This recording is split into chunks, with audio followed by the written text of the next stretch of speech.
ไม่สามารถจับประเด็นได้ว่าความเป็นกลางที่เราควรจะยึดถือหรือถือเป็นข้อปฏิบัตินั้นเราจะยึดถือในส่วนไหนหากมองตามหลักของธรรมจักรวรรณสูตรเราจะเห็นว่าพระพุทธองค์ทรงตัดถึงทางสองทางที่ควรเว้นการประพฤติตนเองให้ลำบากเปล่านั่นคือทางหนึ่งเรียกว่าอัตตกิลมัฏฐนิโยคแล้วก็การประพฤติตัวเองพัวพันอยู่ในกามสุขที่เรียกว่าการมสุขันธ์การโยคนี่คือสิ่งที่ผมบอกให้เว้นในความหมายนี้เราลองมองภาพชีวิตของพวกเราที่เราใช้ชีวิตอยู่การทำการงานการใช้ชีวิตการเลี้ยงชีพการที่เราจะต้องสร้างสิ่งต่างๆในการเป็นอยู่ของชีวิตของเราเองที่ต้องอิงอาศัยการงานเข้ามาเกี่ยวข้องทำการทำการงานทั้งหลายเหล่านั้นเนี่ยเรามีความทุกข์เกิดขึ้นในชีวิตในการกระทำแล้วเราก็เลือกสิ่งที่เป็นสุขมาตอบสนองต่อความต้องการเพราะเรามีความทุกข์จากการทำการงานชีวิตมนุษย์เนี่ยจะมีอยู่สองทางนี้เท่านั้นที่มนุษย์รู้จักก็คือการทำการงานด้วยความยากลำบากแล้วแสวงหากามสุขเพื่อมาบรรเทาทุกข์หรือแก้ไขความทุกข์ที่มีอยู่ในชีวิตของตนเองเพื่อจะนำความสุขนั้นมาเป็นเครื่องประกันชีวิตในความเป็นอยู่ของตนแล้วเราก็พยายามทำการงานแล้วก็ได้รับผลแห่งความสุขทำการงานได้รับผลแห่งความสุขอยู่อย่างเงี้ยซึ่งเราไม่สามารถหนีออกไปจากสองเส้นทางนี้ได้เลยประเด็นก็คือว่าการทำการงานเพียงเพื่อให้ได้รับความสุขมาตอบสนองต่อการใช้ชีวิตของเราแล้วเราก็ทำกันอย่างนี้แล้วเราก็ทำกันทั่วทั้งประเทศทั่วทั้งผู้คนที่อยู่ในชีวิตอยู่ในโลกมนุษย์นี้ผลลัพธ์ก็คือการที่เราทำการงานเพื่อได้ความสุขมาสุดท้ายเราก็ตายไปจากโลกมนุษย์นี้นี่คือการใช้ชีวิตแบบลำบากเปล่าคำว่าลำบากเปล่าคือแม้จะได้ความสุขมาแต่สุดท้ายมันก็ทอดทิ้งทุกอย่างไว้ในโลกมนุษย์นี้มันคือลำบากเปล่าแล้วเราก็ใช้ชีวิตกันอย่างเงี้ยไม่ใช่เพียงแค่ชาตินี้แต่เราใช้กันมาไม่รู้กี่ภพกี่ชาติซ้ำแล้วซ้ำเล่านั่นหมายถึงว่าเราใช้ชีวิตอยู่บนวิถีของเส้นทางเดิมที่เราเคยทำมาสองเส้นทางนี้เป็นทางที่เราคุ้นเคยแต่ทางหนึ่งที่เรียกว่ามัชฌิมาปฏิปทาคือทางสายกลางเป็นทางที่เราไม่คุ้นเคยเพราะถ้าใครก็ตามเดินบนเส้นทางนี้จะได้ชื่อว่าอริยบุคคลแต่เนื่องจากว่าเรายังไม่เข้าใจเส้นทางนี้ดีพอแล้วเราไม่สามารถที่จะเดินบนเส้นทางนี้อย่างถูกต้องได้เราจึงไม่สามารถเข้าไปถึงอริยบุคคลอริยบุคคลคือบุคคลผู้พัฒนาตนเองให้มีสติปัญญาภายในตนตราบใดที่สติปัญญายังไม่ได้ถูกสร้างขึ้นเราจึงเลือกสร้างสิ่งที่ตอบสนองต่อความไม่รู้ของตนเองอยู่เสมอแล้วความไม่รู้เหล่านี้ก็นำพาเราไปสู่ทางสองทางเนี้ยสร้างงานให้ตัวเองดำรงชีพเป็นอยู่ด้วยความทุกข์ความยากความลำบากได้สุขมาก็คิดว่าสุขจะเป็นเครื่องประกันชีวิตตนเองไปจนถึงวาระสุดท้ายก็ตายเปล่าเกิดใหม่ก็มาอยู่วงจรอย่างเนี้ยซ้ำแล้วซ้ำเล่าอย่างเนี้ยเป็นทางที่เราคุ้นเคยในการดำเนินเราจึงอยู่ในความเป็นปุถุชนที่ยังไม่สามารถพัฒนาตนเองไปสู่อริยชนฉะนั้นการที่พระองค์มาสอนเรื่องทางสายกลางมันจึงเป็นความสำคัญมากที่พวกเราทำงานแสวงหาความสุขมาเป็นเครื่องประกันชีวิตตัวเราแต่ในวิถีแห่งการกระทำเหล่านั้นเราสามารถสร้างทางสายกลางขึ้นมาได้อีกเส้นทางหนึ่งที่เรียกว่ามัชฌิมาปฏิปทาซึ่งหลักสูตรในวันนี้จะนำพาเรามาสู่ทางสายกลางที่เราสามารถที่จะดำเนินควบคู่ไปกับการใช้ชีวิตที่เราเป็นอยู่เพื่อที่จะเป็นเส้นทางใหม่ให้เราได้ดำเนินเพื่อเข้าไปสู่ความเป็นอริยบุคคลคือความเป็นผู้มีสติปัญญาภายในตนในการใช้ชีวิตเราจะใช้ชีวิตอยู่บนโลกนี้ด้วยความมีสติรู้ตัวว่าเราใช้ชีวิตอยู่เพียงในโลกนี้เพียงแค่ชั่วคราวทั้งหมดที่เราสร้างขึ้นมานั้นเป็นเพียงแค่เครื่องอำนวยความเป็นอยู่ที่ดีแต่ไม่ใช่คำตอบทั้งหมดที่เราจะฝากชีวิตไว้กับสิ่งเหล่านั้นสิ่งที่เราจะสามารถฝากเป็นฝากตายในตัวของเรากับชีวิตของเราที่จะเป็นไปสู่เบื้องหน้าอย่างไรนั้นมีแต่ทางสายกลางเท่านั้นที่จะนำพาเราไปที่เราจะฝากเป็นฝากตายไว้กับเส้นทางนี้ได้ซึ่งสิ่งนั้นพระองค์ได้สอนไว้แล้วในรูปแบบของศาสนาฉะนั้นหลักทางสายกลางนี้จึงมีความเชื่อมโยงกับโครงสร้างพุทธศาสนา เพราะว่าทางสายกลางนี้จะถูกรับรู้หรือไม่ถูกรับรู้เกี่ยวกับรูปแบบทางศาสนาเหมือนกันเพราะว่าทางสายกลางนี้อยู่ในรูปแบบของหลักคำสอนในศาสนาโครงสร้างพุทธศาสนานี่มีความสำคัญอยู่ที่ตัวศาสนธรรมซึ่งทางสายกลางก็อยู่ในส่วนของศาสนธรรมนี้ซึ่งศาสนธรรมก็คือตัวหลักคำสอนนั้นจะอยู่ในพระไตรปิฎกซึ่งพระอาจารย์พูดมาตั้งแต่ต้นแล้วว่าพระไตรปิฎกคือแหล่งที่มาของหลักคำสอน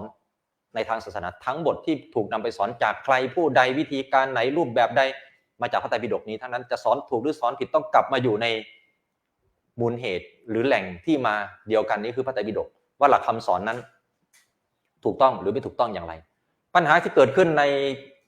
การใช้พระไตรปิฎกก็คือคำถามของผู้คนที่จะตั้งขึ้นมาเพื่อถามว่าพระไตรปิฎกควรเชื่อถือหรือน่าเชื่อถือได้มากแค่ไหน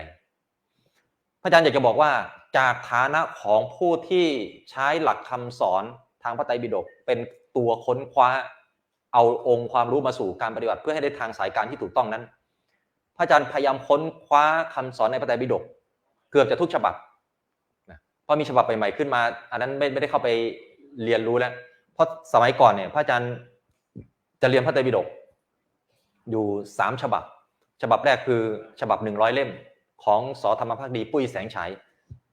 เป็นผู้แต่งหรือเขียนขึ้นมาส.ธรรมภักดีเป็นโรงพิมพ์ชุด100เล่มเล่มสีแดงอันที่2ก็คือชุด45เล่มของมหามกุฏราชวิทยาลัยแล้วก็ชุด91เล่มของมหามกุฏราชวิทยาลัยเหมือนกัน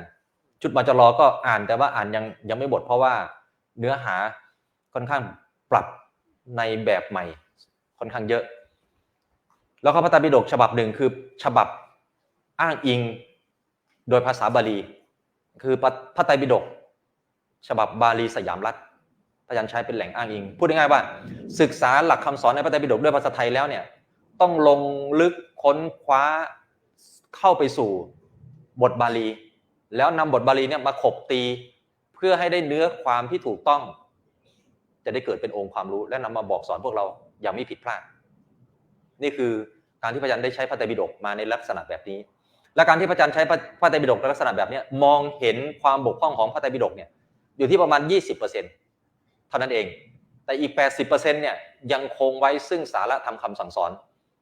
ที่สามารถประพฤติปฏิบัติตามได้เป็นเพียงแต่ว่าถ้าเราอ่านพระไตรปิฎกไม่ออกพูดง่ายๆว่าอ่านพระไตรปิฎกไม่ใช่เพียงแต่อ่านตัวหนังสือแต่ต้องอ่านตำราให้ออกว่าตำราเนี่ยเขาเขียนด้วยพื้นฐานของคติหรือความเชื่อหรือการแปลของผู้แปลออกมาบนความเชื่อของผู้แปลอย่างไรฉะนั้นจึงมีการเทียบกับพระบาลีเพื่อพระบาลีเนี่ยจะรักษาข้อมูลความรู้ที่เป็นข้อเท็จจริงนั้นไว้อย่างถูกต้องฉะนั้นแล้วพระไตรปิฎกแม้จะมีความบกพร่องอยู่ 80%ขออภัยบกพร่องอยู่ 20% แต่อีก 80% นั้นยังเป็นสาระสำคัญที่เราควรจะยึดถือได้ฉะนั้นเราจะปรงใจเชื่อก็ปรงใจเชื่อในหลักคำสอนทางพระไตรปิฎก 80% นี้ได้อีก 20% ไม่ได้เป็นปัญหากับพระไตรปิฎกเลยถ้าเราแยกแยะออกฉะนั้นพระไตรปิฎกจึงยังเป็นสาระสำคัญที่จะเป็นแหล่งอ้างแหล่งอิงศาสนาให้ศาสนาดำรงอยู่เพราะศาสนาถ้าไม่มีพระไตรปิฎกคำสอนเนี่ยก็จะสอนกันไปเรื่อยเลยทีนี้ใครอยากจะสอนอะไรก็สอนกันไปแต่ใช้คำว่าพุทธศาสนาเนี่ยเป็นโลโก้ในการบอกสอนซึ่งมีความผิดพลาดสูงแต่พระไตรปิฎกจดจารึกเนื้อหาคำสอนไว้ไม่เปลี่ยนแปลงไม่ดิ้นไปไหนกี่ร้อยปีก็ยังเป็นคำกล่าวที่ตรงไปตรงมาอย่างนี้ไม่ได้ผิดพลาดดังนั้นแล้วพระไตรปิฎกจึงเป็นสาระสำคัญที่ดีที่เราควรจะรักษาไว้อยู่ในส่วนของศาสนธรรมอันที่สองศาสนบุคคลก็คือพุทธบริษัท4มีหลักคำสอนแต่ไม่มีคนรู้คำสอนในหลักคำสอนนั้นศาสนาจะยังคงเป็นศาสนาหรือเปล่าไม่เป็นลำพังตัวหนังสือที่อยู่ในหนังสือแต่ไม่มีใครรู้เรื่องหรือไม่สามารถปฏิบัติในหลักคำสอนนั้นได้ศาสนาเป็นศาสนาไม่ได้และในเวลานี้จะเป็นอย่างนั้นแล้วตู้พระไตรปิฎกล็อกเราก็รู้กันอยู่ มันมีตัวหลักคำสอนอยู่ในนั้นไม่เข้าไปดูแล้วเราจะเอาหลักคำสอนมาใช้ในชีวิตประจำวันเราได้ยังไงแล้วเราพัฒนาตัวเราไปตามหลักคำสอนได้ยังไงอันนี้แหละมันคือปัญหาหนึ่งที่ศาสนาบุคคลเข้าไปไม่ถึงตัวศาสนธรรมคือไม่สามารถนำหลักคำสอนมาสู่การใช้ในชีวิตประจำวันของเราได้จึงเกิดการสร้างศรัทธาความเชื่อในรูปลักษณ์อื่นนอกจากหลักคำสอนในพระศาสนา แล้วเราก็ไปเชื่อในรูปลักษณ์ที่เขาสร้างกันมาตามกระแสค่านิยมจึงเกิดการยึดถือรูปลักษณ์แห่งความเชื่อนั้นปนเปเข้ามาในหลักการในทางศาสนานับถือพุทธเลื่อมใสพราหมณ์ทำตามไสยศาสตร์จึงเป็นวิถีของพุทธยุคใหม่ที่พยายามสร้างสิ่งเหล่านี้ขึ้นมาซึ่งถ้าหากเราจะมองถึงหลักการแห่งความเป็นพุทธศาสนาที่ปรากฏขึ้นมาในโลกนั้นเป็นหลักการที่สร้างปัญญาให้กับผู้คนที่พระองค์เน้นสาระสำคัญอยู่ที่การพัฒนาตนเองเข้าถึงหลักปัญญาที่พระองค์ตรัสไว้ว่านัตถิปัญญาสมาอาภาไม่มีแสงสว่างใดเสมอแสงแห่งปัญญานั่นหมายถึงว่าการที่เรามานับถือพุทธศาสนานั้นเราต้องรู้สึกตัวของเราเองให้ดีว่าเรามานับถือศาสนานั้นเราจะได้รับประโยชน์อะไรจากศาสนาแล้วสิ่งที่ศาสนาจะมอบประโยชน์ให้กับเรามันคืออะไรแน่นอนเมื่อพุทธศาสนาหรือพระองค์วางหลักการของศาสนาไว้เพื่อให้เราพัฒนาตนเข้าไปถึงหลักปัญญาสิ่งที่ศาสนาจะมอบให้เราก็คือปัญญาและสิ่งที่เราควรจะได้รับจากศาสนาก็คือปัญญาเช่นเดียวกันไม่ใช่ไปหวังอย่างอื่นหรืออยากได้รับอย่างอื่นหวังการอ้อนวอนร้องขอบรมบันดาลอย่างเงี้ยนั่นไม่ใช่หลักการทางพุทธศาสนาเมื่อหลักการทางพุทธศาสนาไม่ได้เป็นอย่างนั้นเราต้องกลับมาทบทวนตัวเราว่าเราจะอยู่ในจุดไหนของศาสนาที่เป็นความถูกต้องในการที่เราจะดำเนินตามหลักการทางศาสนาเพราะถ้าหากเราไม่ได้ประพฤติปฏิบัติตนเป็นไปตามหลักการทางศาสนาเราหวังจะให้ได้ตัวเองเจริญงอกงามไปกับหลักศาสนาเนี่ยเอาดีกับศาสนาเนี่ยจะเอาดีตรงไหนมันก็เอาดีไม่ได้ฉะนั้นตัวบุคคลเกี่ยวโยงกับศาสนานั่นหมายถึงว่าถ้าหากเรารู้หลักคำสอนมากเท่าไหร่ศาสนาก็ยังจะคงอยู่และสืบต่อไปได้มากเท่านั้นถ้าหากเราไม่ได้รู้จักคำสอนของศาสนาเลยศาสนาจะคงอยู่และสืบต่อผ่านตัวเราก็ไม่ได้อีกฉะนั้นพระองค์จึงตรัสไว้ก่อนจะปรินิพพานว่าอย่าขนขวายเพื่อการบูชาสรีระของพระตถาคตเลยพวกเธอจงสืบต่อประโยชน์ตนประกอบตามประโยชน์ตนไม่ประมาทในประโยชน์ตนมีตนสูงไปแล้วอยู่เถิดการบูชาตถาคตด้วยอามิสบูชาคือสิ่งของทั้งหลายไม่เทียบเท่าแม้เสี้ยวหนึ่งของการเป็นผู้ปฏิบัติบูชาในธรรมคำสอนตถาคตอันนี้คือสิ่งที่พระองค์วางไว้เพราะอามิสบูชาไม่ได้ชื่อว่าเป็นการสืบทอดศาสนาเป็นเพียงแค่การประพฤติเพื่อให้ได้บุญในเฉพาะบุคคลคนนั้นเท่านั้นใครทำก็ได้บุญในเฉพาะคนนั้นแต่ศาสนาจะสืบต่อผ่านการปฏิบัติอันนี้คือสิ่งพระองค์เป็นห่วงและให้ความสำคัญพระองค์จึงบอกว่าหากยังมีผู้ปฏิบัติตามมรรค8ก็คือทางสายกลางเนี่ยยังมีผู้ปฏิบัติตามมรรค8ได้อยู่โลกนี้ก็ไม่ว่างจากบุคคลผู้เข้าถึงธรรมศาสนาก็ได้รับการสืบต่อไปในอนาคตนี่คือความสำคัญในสิ่งที่พระองค์ต้องการอยากให้พวกเรารู้จักคำสอนว่าสาระคำสอนที่เราจะนำไปสู่การประพฤติปฏิบัติในศาสนานี้เป็นอย่างไรศาสนาบุคคลนั้นมีภิกษุภิกษุณีอุบาสกอุบาสิกาฉะนั้นแล้วพระองค์ไม่ได้มอบศาสนาให้เป็นของผูกขาดเฉพาะผู้ใดแต่มอบให้กับบริษัท4ซึ่งทุกคนมีสิทธิ์ที่จะมาสู่การประพฤติปฏิบัติในหลักคำสอนของพระพุทธเจ้าเท่าเทียมกันไม่มีการผูกขาดว่าต้องเป็นของพระเป็นของแม่ชีเป็นของนักบวชทุกคนมีสิทธิ์ที่จะเอาหลักคำสอนจากศาสนธรรมที่อยู่ในรูปแบบพระไตรปิฎกไปใช้มีอิสระในการที่จะถูกนำไปใช้เพราะนี่คือวิถีของการพัฒนาตนเองหากเราสามารถเข้าถึงหลักคำสอนและนำหลักคำสอนไปสู่การพัฒนาตัวเองศักยภาพทางด้านการมีชีวิตอยู่ของเราจะมีเพิ่มมากขึ้นและเราจะทำให้ศาสนานั้นได้ถูกปฏิบัติหรือถูกสืบทอดผ่านตัวเราเองเราก็จะเป็นผู้หนึ่งที่เป็นผู้สืบทอดศาสนาหากจะมองอย่างนี้เราก็จะมองว่าคำว่าศาสนาจึงไม่ใช่อยู่ที่วัดวาอารามตัวพระภิกษุสงฆ์แต่เรานั่นแหละเป็นศาสนาเองในตัวเราการที่เราจะเป็นศาสนาเองเราจะต้องรู้จักคำสอนที่ดีพอถ้าเรารู้จักคำสอนไม่ดีพอสิ่งที่จะแสดงออกผ่านตัวเราก็จะถูกรับรู้ในทางที่ไม่ถูกต้องเหมือนดังที่เราเคยเห็นพ่อแม่ปู่ย่าตายายพาทำมาก็คิดว่านั่นคือความถูกต้องแต่บางทีนั่นไม่ได้ตรงกับคำสอนของพระพุทธเจ้าเลยแล้วสิ่งที่พ่อแม่ปู่ย่าตายายพาทำมาล้วนแล้วแต่เป็นสิ่ง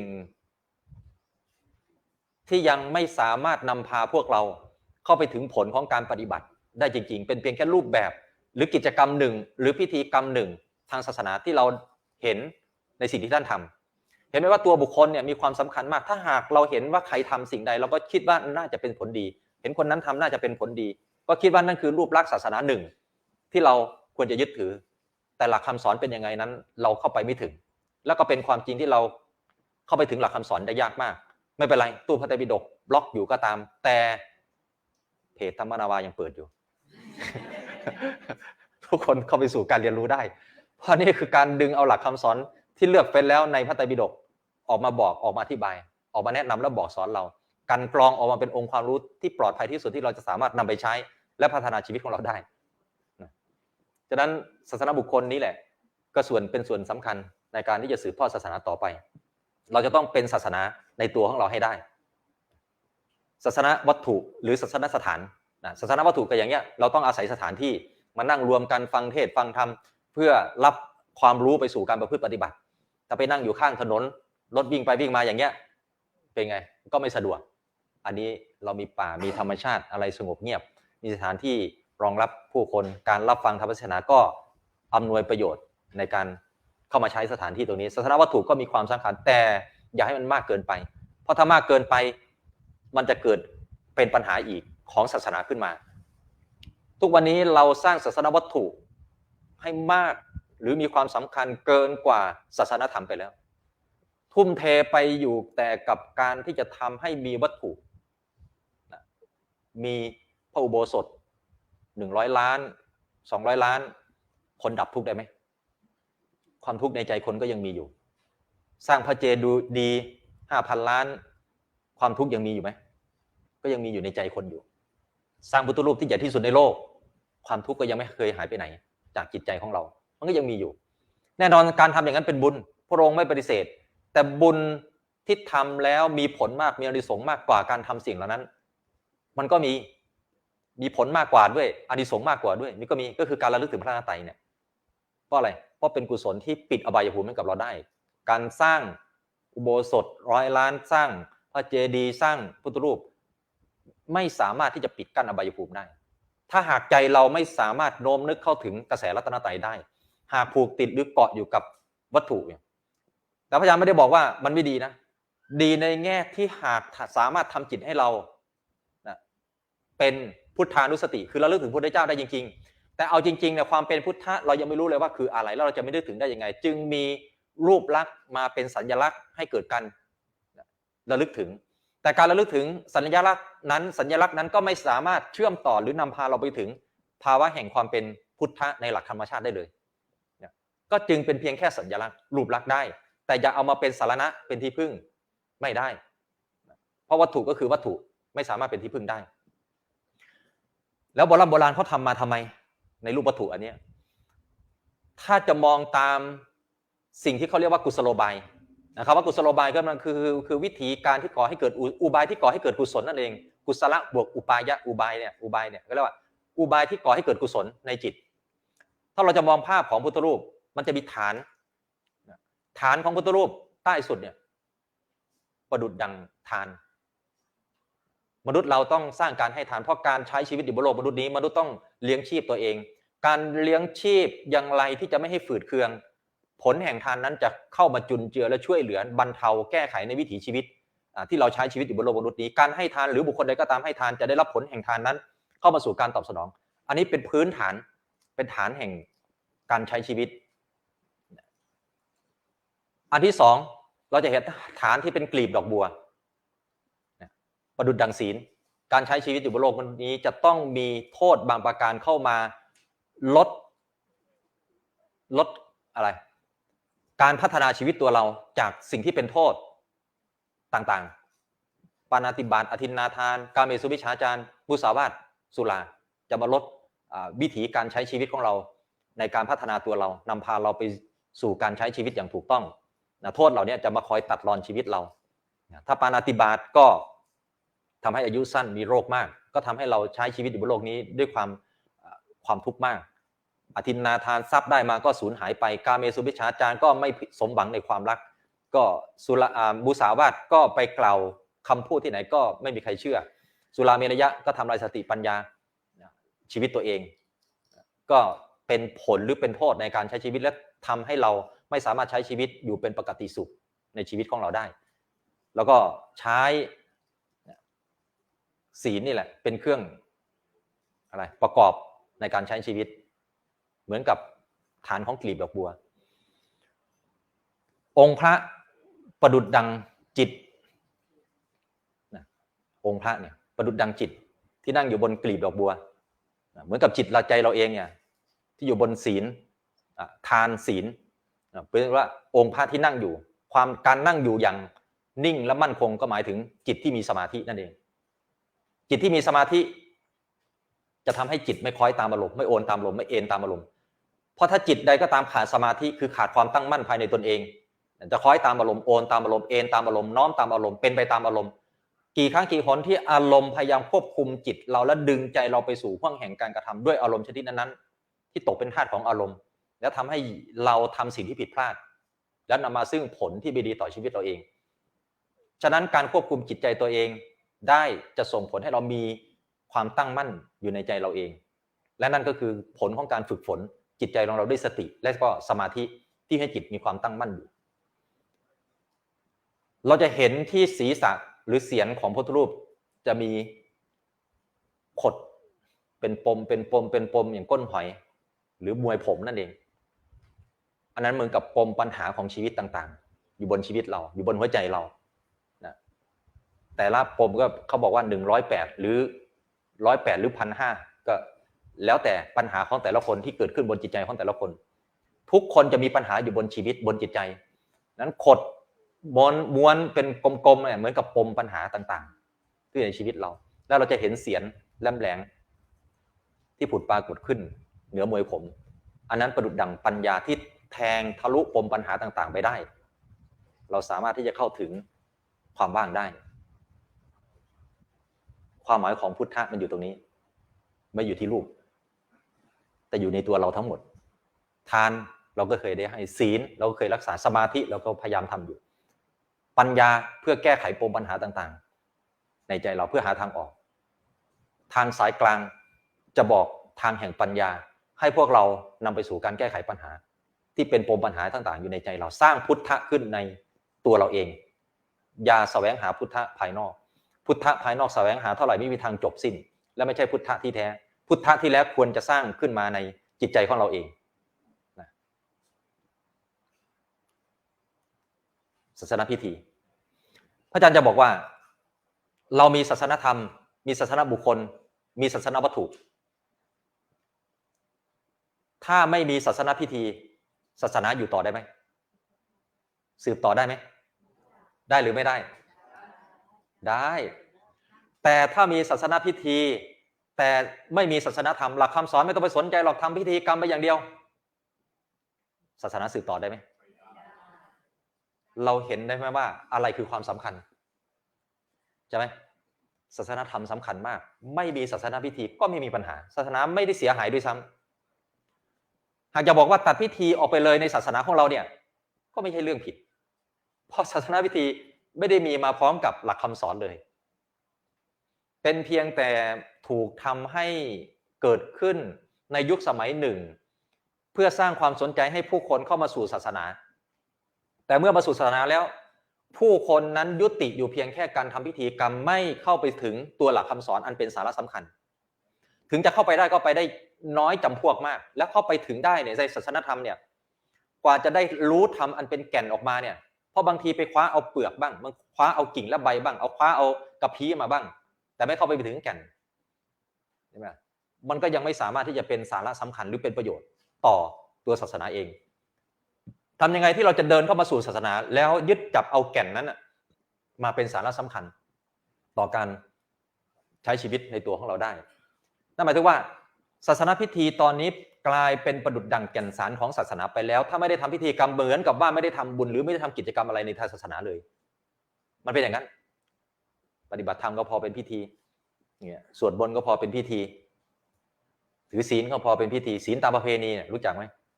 ถือศีลไปรักษาแต่ศีลแต่ไม่รักษาใจตัวเองนินทาคนนั้นว่าคนโน้นกล่าวหาคนโน้นคนนี้อยู่ตลอดเวลาสิ่งเหล่านี้แหละคือสังคมในอดีตที่สอนให้เราอยู่ในรูปรอยแบบนี้นั่นคือสังคมที่ไม่เกิดการพัฒนาตัวเราเอง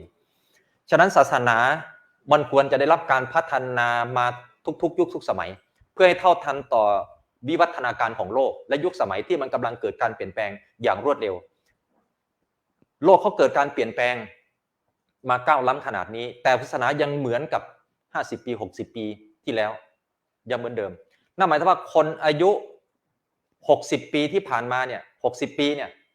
มันมาถึงเวลานี้เนี่ยนำพาศาสนามาอยู่ในจุดที่วิกฤตที่สุดต้องกลับไปสู่การทบทวนแล้วว่าเราผิดพลาดอะไรกับศาสนาในระยะเวลาที่ผ่านมาทั้งหมดเหล่านั้นเพราะเราเน้นความสำคัญของพิธีกรรมมากเกินไปจนลืมคำว่าศาสนธรรมฉะนั้นศาสนธรรมเนี่ยคือตัวกำหนดทิศทางของศาสนาว่าจะเป็นไปเจริญหรือเสื่อมตัวเนี้ยสำคัญมากไปแล้วเดี๋ยว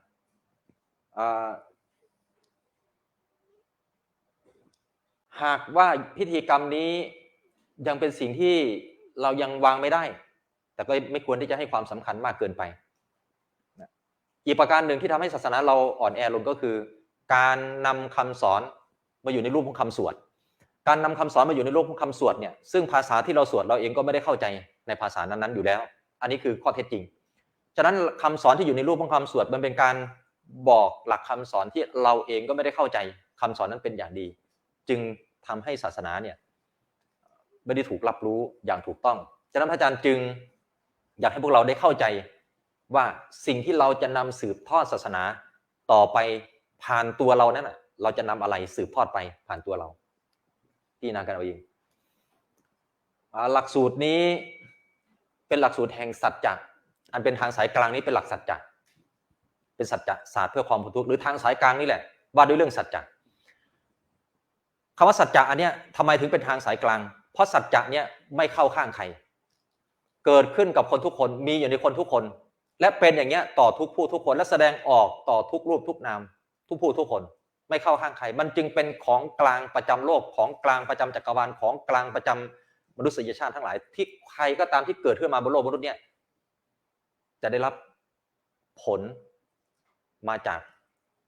หลักธรรมชาติอันเป็นสัจจะทั่วทุกคนไม่มีใครหนีพ้นจากหลักสัจจะหลักความจริงเหล่านี้ได้ซึ่งหลักสัจศาสตร์หรือทางสายกลางนี้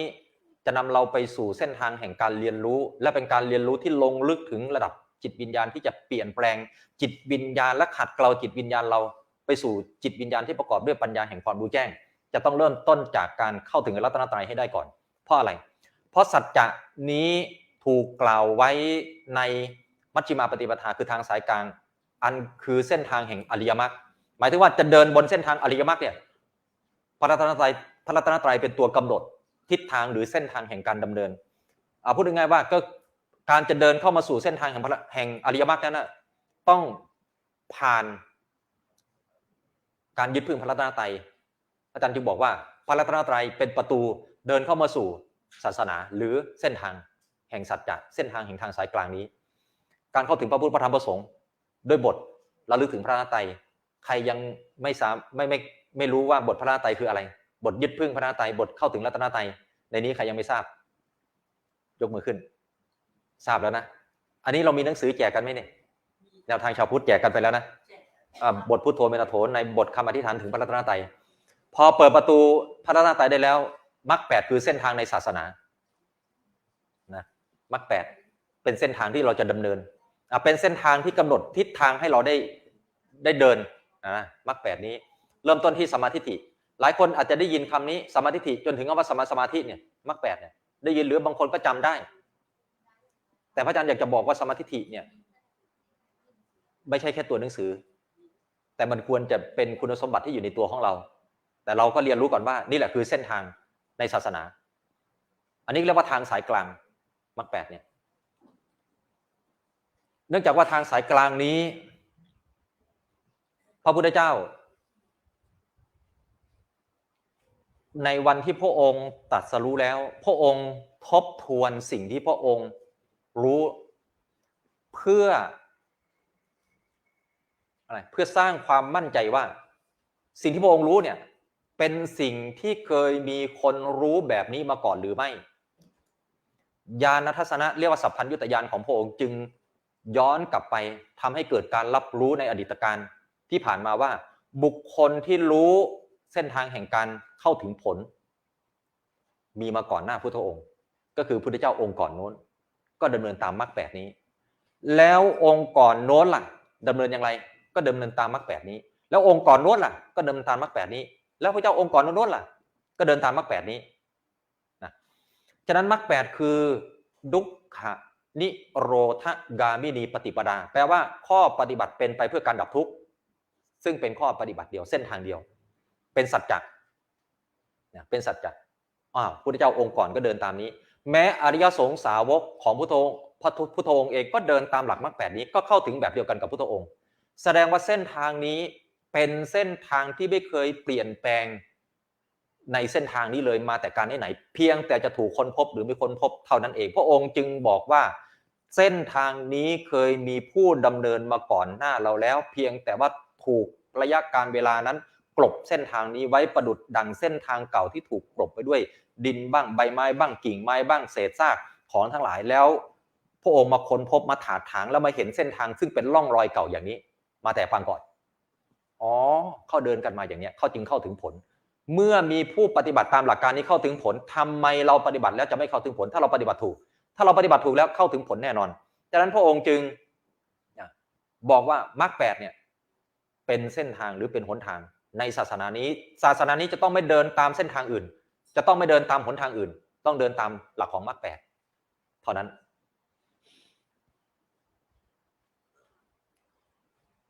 อริยสัจสี่เมื่อมรรคแปดเป็นเส้นทางอริยสัจสี่คือการเดินบนเส้นทางนั้นพูดอริยสัจสี่ไปแล้วก็รู้จักกันหมดแล้วทุกสมุทัยนิโรธมรรคเห็นไหมล่ะจำได้การจำอริยสัจสี่กับการรู้อริยสัจสี่ไม่ได้เหมือนกันฉะนั้นแล้ววันนี้เราจะต้องมารู้อริยสัจสี่ให้ได้พระพุทธองค์ตรัสไว้ว่าอริยสัจสี่นี้เป็นตัวกำหนดชี้ชัดตายตัวเลยว่าใครจะปฏิบัติธรรมแบบไหนในรูปแบบใดข้อปฏิบัติใดๆก็ตามถ้าหากไม่รู้จักซึ่งอริยสัจสี่ไม่เข้าใจอริยสัจสี่จิตไม่ได้แทงตลอดอริยสัจสี่เป็นไปไม่ได้ที่จะบอกว่าตนเองเป็นผู้เข้าถึงธรรมในหลักศาสนานี้ฉะนั้นศาสนานี้ไม่มั่วมันมีเกณฑ์ของการตัดสินแล้วว่าจิตดวงนั้นจะต้องรู้แจ้งอริยสัจสี่จึงสามารถเข้าถึงธรรมได้ถ้าไม่รู้แจ้งอริยสัจสี่เป็นไปไม่ได้ที่จะเข้าถึงธรรมพุทธองค์บอกไม่ใช่ฐานะที่จะมีได้ไม่ใช่ฐานะที่จะเป็นได้ฉะนั้นแล้วอริยสัจสี่นี่แหละคือตัวดำเนินจนเข้าไปถึงผลตามลำดับปฏิจจสมุปบาทปฏิจจสมุปบาทนี้เป็นสิ่งที่อธิบายให้เราได้รู้ว่ารากเหง้าที่นำเราไปสู่วงจรแห่งความทุกข์หรือก่อให้เกิดภพชาติซ้ำแล้วซ้ำเล่าอย่างเราที่เราหาทางหลีกเลี่ยงออกจากวงจรเหล่านี้ที่นำเราไปสู่การเกิดตายเนี่ยไม่ได้คืออวิชชาเป็นรากเหง้าเป็นสมุทัยนั่นเองแล้วพระองค์ก็ตรัสไว้ว่าเมื่ออวิชชาดับไปวงจรแห่งการนำไปสู่การเวียนว่ายตายเกิดหรือวงจรแห่งทุกข์ก็จะดับไปด้วยแสดงว่าอวิชชาตัวเดียวเท่านั้นเมื่อถูกทำลายออกจากจิตใจของเราเองเราแทบไม่ต้องไปทำลายกิเลสตัวไหนเลยกิเลสอันอื่นทั้งหมดจะล้มระเนระนาดไปเองเพราะไม่มีปัจจัยจากอวิชชาไม่มีปัจจัยจากความไม่รู้นั่นหมายถึงว่าการละกิเลสทั้งหมดจะต้องเป็นการละกิเลสพร้อมทั้งรากเหง้าคืออวิชชาคือถอดถอนอวิชชาออกจากจิตพระองค์จึงตรัสไว้ว่าอวิชชายัตตเววะอเสสะวิรากะนิโรธาสังขาระนิโรโธความดับไปโดยไม่เหลือของอวิชชาด้วยวิราคะธรรมกระบวนการแห่งสังขารจึงจะดับไปนี่คือกระบวนการเรียกว่าห่วงโซ่ของการสืบต่อทุกข์แล้วก็สืบต่อการเวียนว่ายตายเกิดหรือสืบต่อวัฏฏะปฏิจจสมุปบาทอธิบายว่าการดับไปของอวิชชาเท่านั้นกระบวนการเหล่านี้จะดับไปนั่นหมายถึงว่าเราจะทำปฏิบัติทั้งหมดมาเพื่อทำลายอวิชชาออกจากจิตเราอวิชชาคือความไม่รู้อริยสัจสี่ชื่อว่าอวิชชาธรรมชาติใดปิดบังอริยสัจสี่ไว้ธรรมชาตินั้นชื่อว่าอวิชชาธรรมชาติใดทำให้เราไม่เห็นอริยสัจสี่ธรรมชาตินั้นชื่อว่าอวิชชาธรรมชาติใดปกปิดจิตใจเราไม่ให้ไปรู้อริยสัจสี่ธรรมชาตินั้นชื่อว่าอวิชชาเมื่อใดก็ตามที่เราไม่รู้จักทุกข์ไม่รู้จักสมุทัยไม่รู้จักนิโรธไม่รู้จักมรรคอวิชชาจะก่อตัวขึ้นบนจิตใจนำเราไปสู่วงจรแห่งการเวียนว่ายตายเกิดหรือดึงเอาเรื่องราวที่เรารับรู้รับทราบอยู่หรือเป็นอยู่ขณะนี้ไปเป็นเชื้อแห่งทุกข์อยู่ในใจเราในคราวครั้งต่อไปเมื่อเรารู้อริยสัจสี่อยู่ในขณะนี้อวิชชาจะถูกทำลายไปเองโดยอัตโนมัตินะรู้อริยสัจสี่ในขณะนี้นะ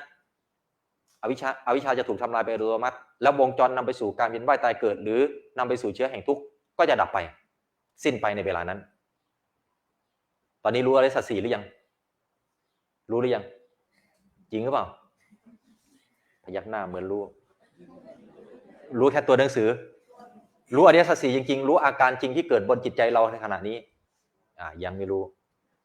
ทำไมรู้ช้าจังทุกเนี่ยมันรู้ได้ยากเหรอทุกเนี่ยใครไม่เคยทุกบ้างใครไม่เคยทุกไม่เคยทุกสักคนเลยเนี่ยใครไม่เคยทุกเคยทุกไปแล้วสมุทัยความอยากตัณหาใครไม่เคยมีสมุทัยเกิดขึ้นในจิตเลยตัณหาเนี่ยนิโรธไม่มีคือมรรคอันนี้มีอยู่แล้วนะทุกมีอยู่แล้วสมุทัยมีอยู่แล้วนิโรธมีอยู่แล้วมรรคเท่านั้นที่ยังไม่มีนิโรธคือการดับไปของสมุทัยทุกตอนเป็นเด็กเนี่ยดับไปหรือยัง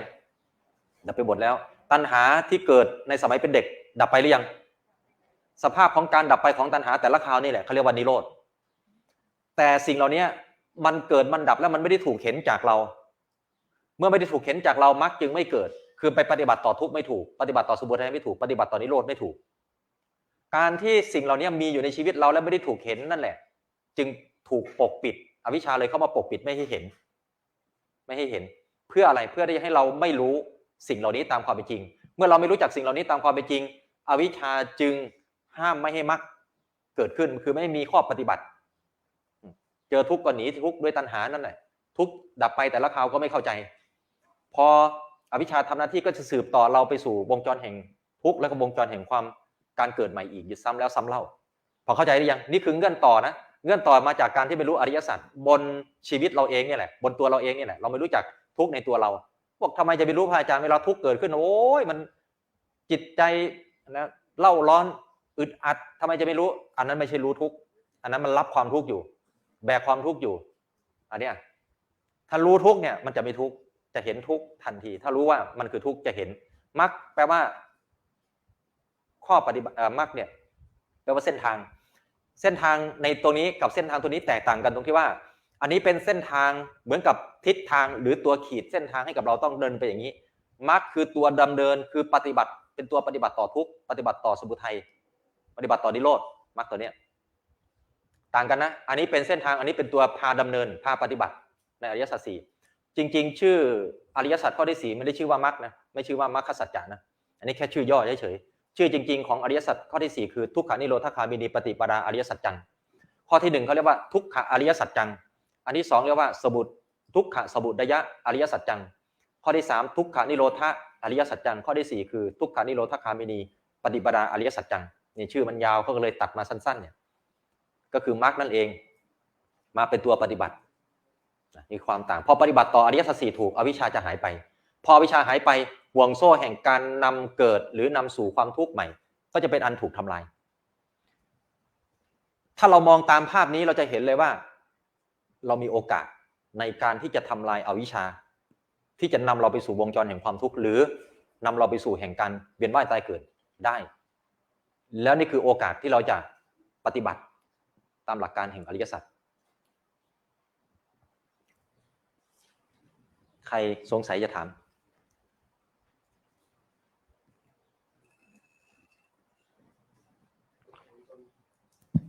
เบื้องต้นตรงนี้มีคำถามอะไรไหมครับยกมือได้เลยนะครับหรือถ้าจะบอกว่าอันนี้คือหัวใจของพุทธศาสนาก็ว่าได้อันนี้คือหัวใจทั้งหมดของพุทธศาสนาแต่ถ้าเอาจริงๆก็คืออริยสัจสี่คือหัวใจแต่ถ้าโดยรวมแล้วอริยสัจสี่ก็คือหลักของมรรคแปดแล้วก็เรื่องของปฏิจจสมุปบาทนั่นเองก็ไม่ใช่เรื่องอื่นไกลคือเอาจริงๆมันคือเรื่องเดียวกันเพียงแต่ว่าเอามาแจกแจงให้เรารู้บริบทว่าเราจะทำตรงไหนหรือปฏิบัติอย่างไรหรือพัฒนาตัวเราไปตามหลักการที่ถูกต้องอย่างไรค่ะกราบเรียนพระอาจารย์นะคะคือทางหนูเคยปฏิบัติแนวทางความรู้สึกตัวแนวทางเคลื่อนไหวของหลวงปู่เทียนนะคะไม่ทราบว่าถ้าในที่ว่ามรรคแปดเนี่ยมันก็คือเราเริ่มมาจากสัมมาสติใช่ไหมคะสัมมาทิฏฐิสัมมาสติหรือเปล่าถ้าตามนี้ค่ะ ตามของสัจศาสตร์เพื่อความพ้นทุกข์ของพระอาจารย์ สมาธิฏฐิก่อน อ๋อ ใช่สมาธิฏฐิคือใช่มรรคแปดคือเห็นทุกข์ก่อน อ๋อ เห็นเหตุของทุกข์ก่อนแล้วก็เห็นนิโรธการดับของทุกข์ ไม่คือจุ๋มเคยเข้ากรรมฐานสายของหลวงปู่เทียนนะคะการทำความรู้สึกตัวนี่ค่ะ ใช่ ก็รู้สึกว่าจะแบบเอาสติไปจับกับการเคลื่อนไหวแนวทางคือพระอาจารย์เข้าใจดีนะว่าวิธีการนั้นน่ะไม่ผิดหรอกแต่การที่จะอธิบายวิธีการนั้นผ่านองค์ความรู้ของอริยสัจเนี่ยมันเลยไม่ได้ทำให้เกิดมรรคขึ้นบนสติที่กำลังปฏิบัติอยู่ได้สติจริงอ่ะแต่มันไม่ได้อริยมรรคในนั้นเพราะว่าไม่เข้าใจคำว่าอริยมรรคคืออะไรสติที่ได้ก็เป็นเพียงแค่การสงบระงับหรือทำให้เบาใจต่อสภาพการของอารมณ์ที่มาปรากฏกับชีวิตเราก็เรียกว่าเป็นผู้มีสติแต่สตินั่นน่ะมันยังไม่มีความมั่นคงมันยังเป็นธรรมที่เสื่อมอยู่ไม่เสื่อมชาตินี้ก็เสื่อมชาติหน้าเป็นกุศลธรรมนำไปสู่สุคติได้เรียกว่าอำนวยผลในวัฏฏะแต่อริยมรรคถ้าเราปฏิบัติอย่างถูกต้องจะเข้าถึงทางแห่งความไม่เสื่อมและจะเป็นไปเพื่อความเจริญในเบื้องหน้าพระองค์ตัดสมาธิไว้4ประเภทสมาธิประเภทที่1เรียกว่าทิฏฐธรรมสุขวิหารสมาธิคือสมาธิเพื่อก่อให้เกิดความสุขสงบในปัจจุบันคือการทำฌานและสมาธิอันนี้ไม่ได้เป็นไปเพื่อการดับกิเลสหรือดับทุกข์ออกจากใจเราแค่อำนวยผลให้เกิดความสุขอันที่2ญาณทัศนปฏิลาภสมาธิเป็นสมาธิ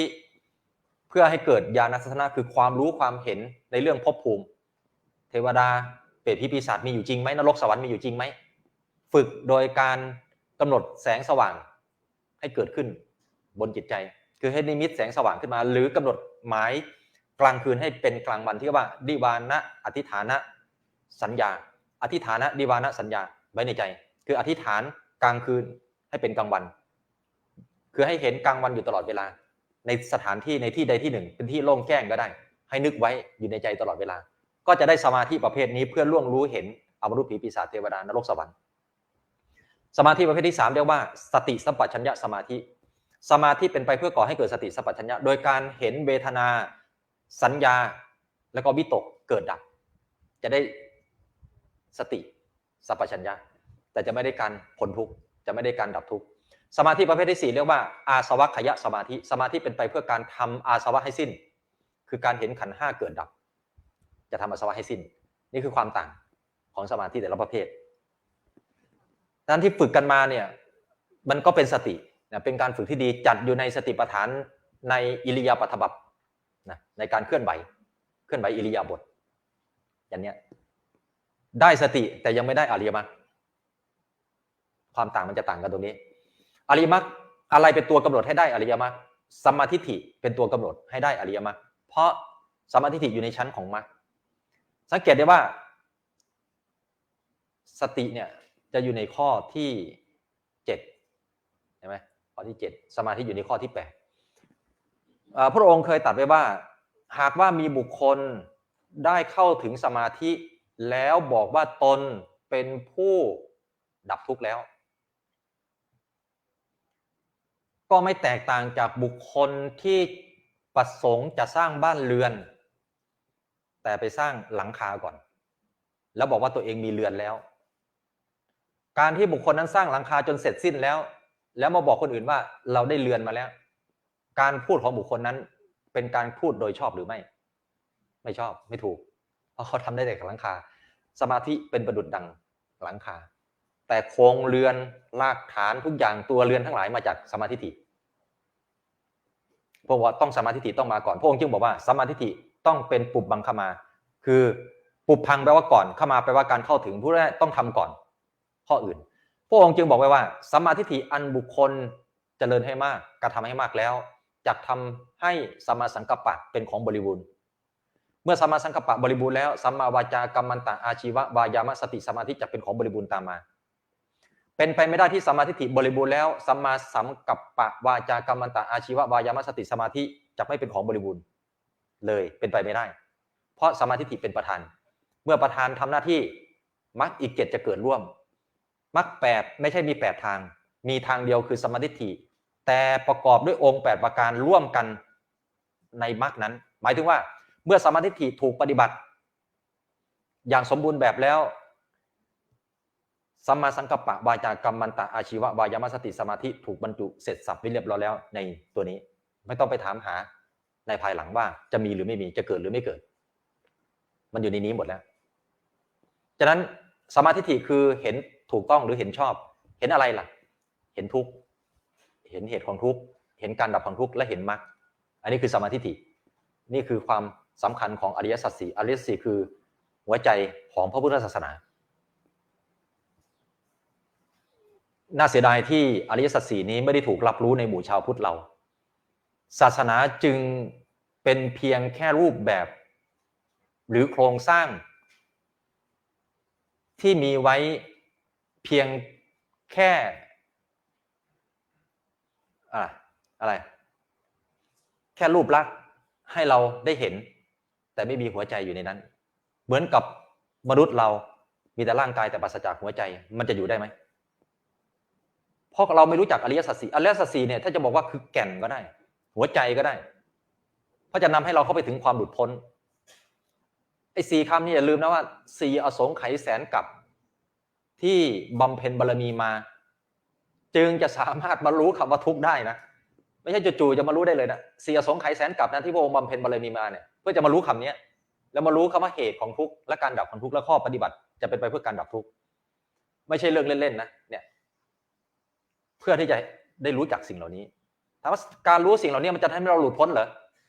บุคคลผู้หลุดพ้นแล้วสอนสิ่งเหล่านี้ไว้แล้วผู้ปฏิบัติตามหลักการนี้เข้าถึงความหลุดพ้นได้เหมือนกันการเข้าถึงความหลุดพ้นได้ตามที่พระพุทธองค์ค้นพบจึงเป็นการยืนยันหรือเป็นสักขีพยานให้กับพุทธองค์ว่านี่แหละคือหลักการที่จะนำไปสู่ความพ้นทุกข์ได้เหมือนกับพุทธองค์ไม่ใช่หลักการอื่นไม่มีวิธีการอื่นแน่นอนยืนยันฉะนั้นเมื่อมีสักขีพยานยืนยันได้ว่าต้องทำตามหลักการนี้เท่านั้นในอริยสัจสี่นี้เท่านั้นซึ่งก็คืออยู่ในองค์ของสัมมาทิฏฐิคือทำให้บริบูรณ์คือเห็นแจ้งตามหลักการอริยสัจสี่ธรรมะในองค์ธรรมอื่นก็จะเกิดเป็นของบริบูรณ์เกิดร่วมด้วยบนจิตใจของเราเข้าใจนะแล้วมันก็จะละอวิชชาคือรากเหง้าของเชื้อแห่งทุกข์และการนำเราไปสู่วงจรแห่งการเวียนว่ายตายเกิดได้ถูกทำลายลง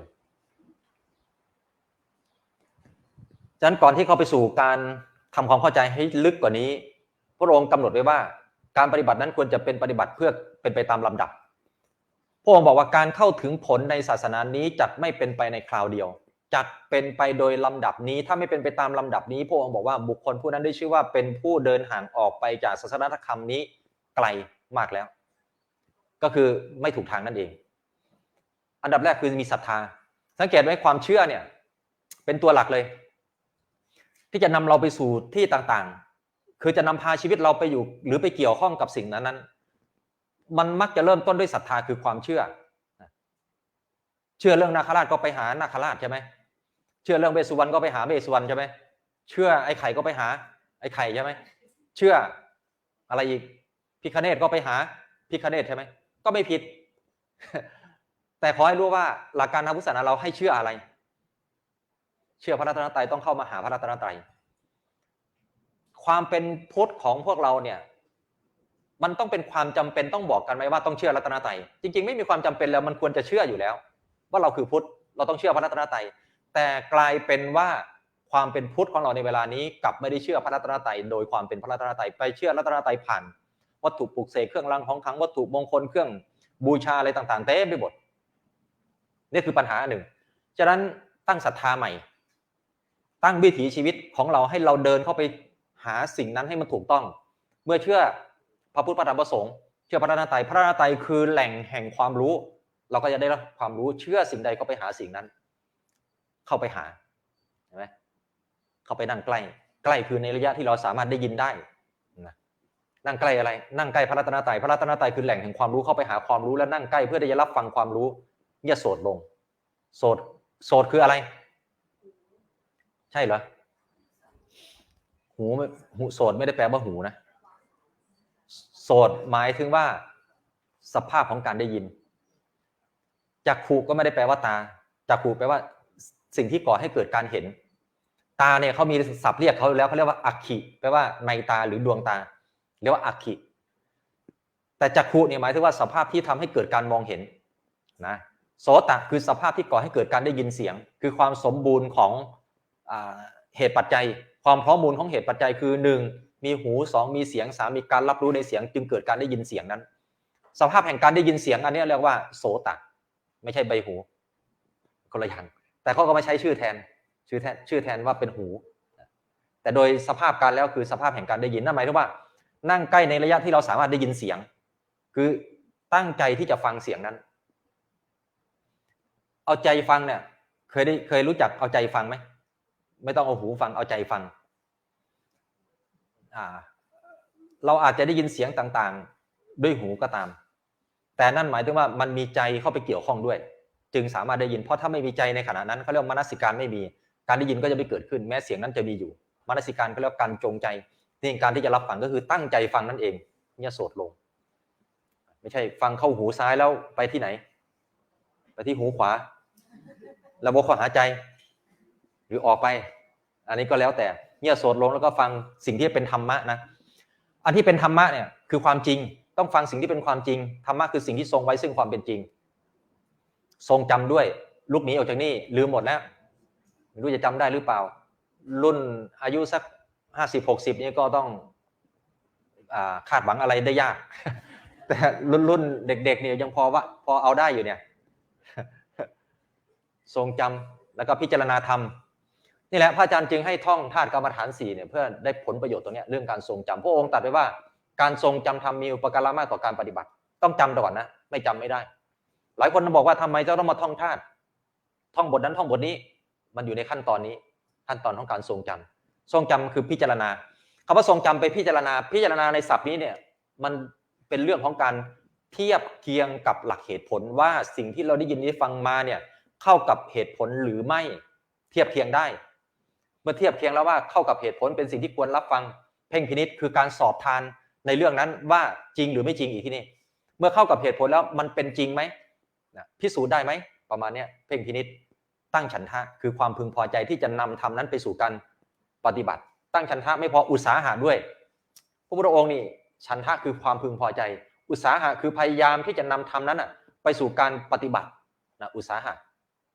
คือทรงจำแล้วทรงจำเล่าทรงจำไว้เรื่อยๆทรงจำอยู่กับจิตกับใจให้มันแนบติดอยู่กับใจนะอุตสาหะพยายามที่จะท่องบนทรงจำให้อยู่เรื่อยๆแล้วก็ไต่ตองอีกทีดีพระองค์นี่ไม่ใช่ให้เราฟังเข้าหูแล้วเชื่อไปตามนั้นเลยนะต้องผ่านกระบวนการพิจารณาเพ่งพินิจแล้วก็ไต่ตองกันกรองให้ดีต่อเรื่องที่ได้ฟังนะไม่ใช่ได้ยินเข้าหูปุ๊บอันไหนขังอันไหนศักดิ์สิทธิ์ไปอยู่ไกลก็จะไปอย่างเงี้ยอันนั้นโดนบันดาลได้เนี่ยอันนั้นแม่นมาหลายงวดแล้วไปนี่ไม่ฟังอะไรเลยนะไม่ไต่ตองให้มันดีนะพลาดมาไม่รู้เท่าไหร่ต่อเท่าไหร่ชีวิตนี้เพราะว่าฟังแล้วไม่ยอมไต่ตองอย่างไรต้องไต่ตองให้ดีตั้งความเพียรนะตั้งความเพียรอยู่เสมอแล้วก็ลงมือปฏิบัติไอ้ลงมือปฏิบัติอยู่ในขั้นตอนที่เท่าไหร่เนี่ยขั้นตอนที่13แต่พอเราบอกว่าไปปฏิบัติธรรมปั๊บยังไม่ผ่านขั้นตอนนี้เลยนะไปลงมือทำแล้วไปโดดไปขั้นตอน13แล้วเขาพานั่งก็นั่งไปเขาพาเดินจงกรมก็เดินไปเขาพาสวดมนต์ก็สวดไปเขาพาทำอะไรก็ทำไปโดยที่ไม่ได้รู้เลยว่าเราต้องทำอะไรขั้นตอนเหล่านี้พระองค์วางไว้เนี่ยต้องทำอะไรบ้างกิจที่พึงทำเนี่ยก่อนจะมาลงมือสู่การปฏิบัติพระองค์บอกว่าถ้าเราเข้าใจเนื้อหาธรรมนั้นอย่างดีแล้วได้เกิดความรู้ขึ้นมาแล้วตอนลงมือปฏิบัติต้องปฏิบัติด้วยความรู้อันนั้นพอปฏิบัติด้วยความรู้นั้นพระองค์บอกไม่นานหรอกสามารถทำให้แจ้งซึ่งบรมสัจจะก็คืออริยสัจสี่นั่นเองก็คือยกอริยสัจสี่นะมาสู่การปฏิบัติลงมือปฏิบัติยังไงปฏิบัติให้แจ้งอริยสัจคือทำอริยสัจให้แจ้งขึ้นมาบนจิตใจเราจากนั้นก็แทงตลอดบรมสัจจะนั้นด้วยปัญญาก็คือบรรลุธรรมถ้าจะเริ่มขั้นตอนการปฏิบัตินะมีเพียงแค่3ขั้นตอนนั้นเขาบรรลุแล้วแต่เราปฏิบัติมากี่ปีแล้วเนี่ยสิ่งเหล่านี้คือสิ่งสำคัญมากที่จะนำมาสู่การปฏิบัติเนี่ยฟังทรงจำพิจารณาเพ่งพินิจตั้งฉันทะอุตสาหะไต่ตองตั้งความเพียรแล้วลงมือปฏิบัติถ้าลงมือปฏิบัติจริงไม่นานหรอก แต่กิจก่อนที่เข้าสู่การปฏิบัติจะเยอะอยู่ฉะนั้นไม่ต้องเร่งรีบที่จะลงมือปฏิบัติสร้างองค์ความรู้สร้างความเข้าใจให้ได้ก่อนนะถ้าเราได้ความรู้ความเข้าใจแล้วลงมือปฏิบัติเดี๋ยวอริยสัจสี่จะแจ้งขึ้นมาเองแล้วก็สามารถเข้าถึงการแทงตลอดบรมสัจจะนั้นคือการบรรลุธรรมจะเกิดขึ้นตามลำดับพระโสดาบันสกทาคามีอนาคามีอรหันต์เกิดขึ้นได้แน่นอนเพราะนี่คือการเดินบนหลักการที่ถูกต้องพวกบอกว่าหากไม่เป็นไปตามหลักการนี้ถือว่าเธอเป็นผู้ปฏิบัติผิดถือว่าเธอเป็นผู้ปฏิบัติพลาดพระพุทธองค์มีหลักธรรมที่ชี้ชัดทุกกระบวนการในหลักการที่พระองค์วางไว้ว่าอะไรคือตัวปฏิบัติที่ถูกหรือผิดอย่างไรอย่างชัดเจนแล้วพวกเราแทบไม่ต้องไปสงสัยด้วยว่ายังไงคือถูกคือผิดเนี่ยพระองค์ก็วางไว้แล้วว่าที่ถูกต้องเป็นแบบนี้ไม่ใช่อย่างอื่นมรรคแปดก็คือเส้นทางก็คือที่อธิบายมาตั้งแต่แรกเห็นถูกคือเห็นอริยสัจคิดถูกคือคิดตามหลักอริยสัจพูดถูกคือพูดในหลักอริยสัจทำถูกคือทำในตามหลักอริยสัจใช้ชีวิตถูกคือใช้ชีวิตตามหลักอริยสัจพยายามถูกพยายามตามแบบอริยสัจระลึกถูกระลึกในหลักคำสอนอริยสัจแล้วตั้งใจไว้ถูกคือตั้งใจไว้ในอริยสัจสี่ให้ได้มีอยู่ครั้งหนึ่งที่พระองค์ตรัสว่าภิกษุทั้งหลายเราจักสอนสัมมาสมาธิอันประเสริฐแก่พวกเธอสัมมาสมาธิอันประเสริฐเป็นไฉนบุคคลมีจิตตั้งมั่นในอารมณ์อันเดียวด้วยการกำหนดรู้ว่าสิ่งนี้คือทุกข์สิ่งนี้คือเหตุของทุกข์สิ่งนี้คือความดับของทุกข์สิ่งนี้คือข้อปฏิบัติเป็นไปเพื่อความดับทุกข์นี้คือสมาธิอันเป็นสัมมาสมาธิอันประเสริฐก็คือการเห็นอริยสัจนั่นเองรู้อริยสัจนั่นเองฉะนั้นเราจะเข้าสู่หัวใจของพุทธศาสนาคืออริยสัจสี่อริยะแปลว่าความเป็นไปสัจจะแปลว่าความจริงสิ่งที่ต้องเป็นไปตามหลักความจริงใน4ประการนี้การที่พระองค์ตรัสถึงอริยสัจสี่ที่จะต้องเป็นไปตามความจริงนี้นะพูดถึงอะไรว่าสิ่งที่ต้องเป็นไปตามความจริงพระองค์พูดถึงอะไรพระองค์พูดถึงขันธ์ห้าที่ต้องเป็นไปตามความเป็นจริงนี้ขันธ์ห้าเป็นใครคือชีวิตเราคือตัวเราเมื่อขันธ์ห้าคือตัวเราจะต้องเป็นไปตามความเป็นจริงนี้คือต้องเป็นทุกข์พวกเราทุกคนต้องเป็นทุกข์อ้าวทำไมพระองค์ต้องมาพูดอย่างนี้เราก็ไม่อยากจะทุกข์เรามาเรียนคำสอนเพื่อไม่อยากจะทุกข์แต่พระองค์มาบอกว่าเราต้องทุกข์นะทำไมความต้องการของเรากับสิ่งที่พระองค์สอนมันสวนทางกันทำไมไม่เป็นไปในสิ่งที่เราต้องการเคยมีสมณพราหมณ์ไปทักท้วงพุทธองค์เหมือนกันว่า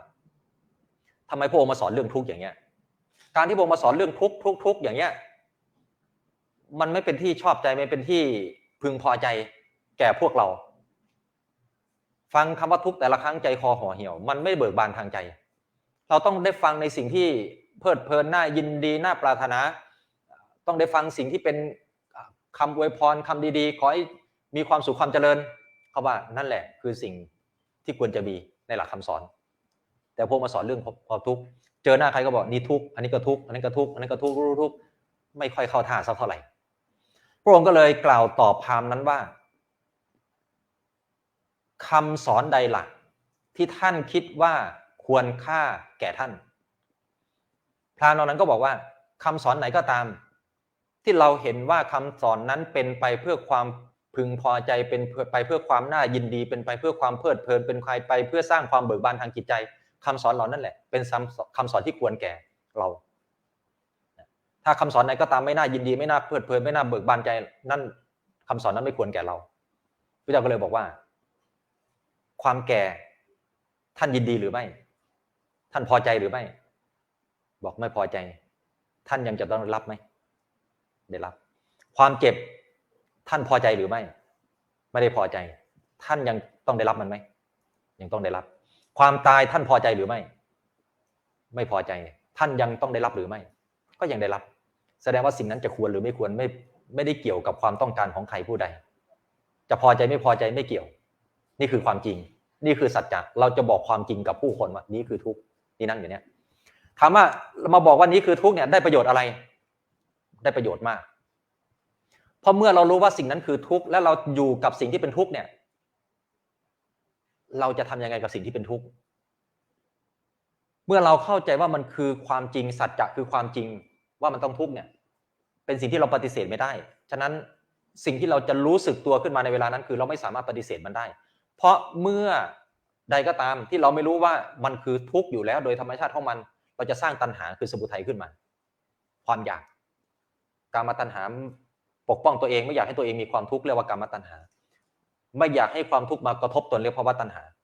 อยากให้ตนพ้นออกไปจากความทุกข์นั้นที่ประสบพบเจอเรียกวิภาวะตัณหาแก่เจ็บตายพวกนี้ไม่อยากจะเจอแต่ก็เจอกันทุกคนใช่ไหมยังก็ต้องเจอในนี้ใครบ้างที่ยังไม่เจอความทุกข์ที่อยู่ในนี้บ้างใครเจอหมดแล้วเหรอยังไม่ตายนะยังอยู่ฉะนั้นแล้วเวลาเราเจอความทุกข์เหล่านี้เรามักอยากจะให้ความทุกข์เหล่านี้หายไปไอ้ความอยากเนี่ยถูกสร้างขึ้นบนจิตใจเราอยู่เสมอทั้งที่เราไม่สามารถไปเปลี่ยนแปลงมันได้แล้วมนุษย์เรามักจะสร้างการกระทำต่อสิ่งที่เราไม่เปลี่ยนแปลงไม่สามารถเปลี่ยนแปลงมันได้เนี่ยด้วยอำนาจของความอยากคืออยากให้มันเป็นไปตามที่ตัวเองต้องการอยู่เสมอแล้วมนุษย์ก็พยายามทำอย่างนั้นทั้งที่ไม่สามารถที่จะเปลี่ยนแปลงมันได้นั่นคือความเขลาของมนุษย์เองความไม่ฉลาดความไม่รู้ของมนุษย์เองฉะนั้นพระองค์จึงบอกว่าไม่ต้องไปเปลี่ยนแปลงมันเอาไม่เปลี่ยนแปลงมันแล้วเราจะออกจากความทุกข์นี้ได้อย่างไรพระองค์บอกว่าทุกข์มันดับได้ด้วยตัวมันเองเพราะดับเหตุคือสมุทัยนั่นหมายถึงว่าทุกข์ที่มีอยู่บนจิตใจเราหรืออยู่ในชีวิตเรามันมีเหตุของมันเหตุของมันนี่แหละมันเป็นสิ่งที่ดับได้อย่างที่พระอาจารย์บอกว่าทุกข์ที่เกิดตอนเป็นเด็กดับไปหรือยังดับไปแล้วความอยากที่เกิดตอนเป็นเด็กดับไปหรือยังดับไปแล้วใครไปดับมันดับเองแต่การดับเองของมันเนี่ยเราไม่เห็นนิโรธนี่คือการดับไปของทุกข์กับสมุทัยเนี่ยมันดับเนี่ยเราไม่เห็นพระองค์จึงบอกว่าให้เห็นคือมรรคสัมมาทิฏฐิเป็นผู้เห็นใช้มรรคเนี่ยเข้าไปเห็นมันเห็นทุกข์ในการเกิดขึ้นบนความรู้สึกที่เรารู้สึกว่าเรามีความทุกข์อยู่ในขณะนี้หรือจะขณะไหนก็ตาม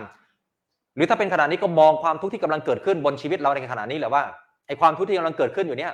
มองมันให้ดีมองความทุกข์อยู่นี้ให้ดีว่าในระหว่างที่ความทุกข์เกิดขึ้นเนี่ยเรามีความอยากที่จะให้ความทุกข์นั้นหายไปหรือไม่ถ้าเรามีความอยากที่จะให้ความทุกข์นั้นหายไปขอให้รู้ว่ามันมีสมุทัยเกิดขึ้นแล้วสมุทัยคือตัณหาสร้างขึ้นมาพร้อมกับความทุกข์นั้นแล้วเมื่อสมุทัยมันสร้างขึ้นมาแล้วปั๊บ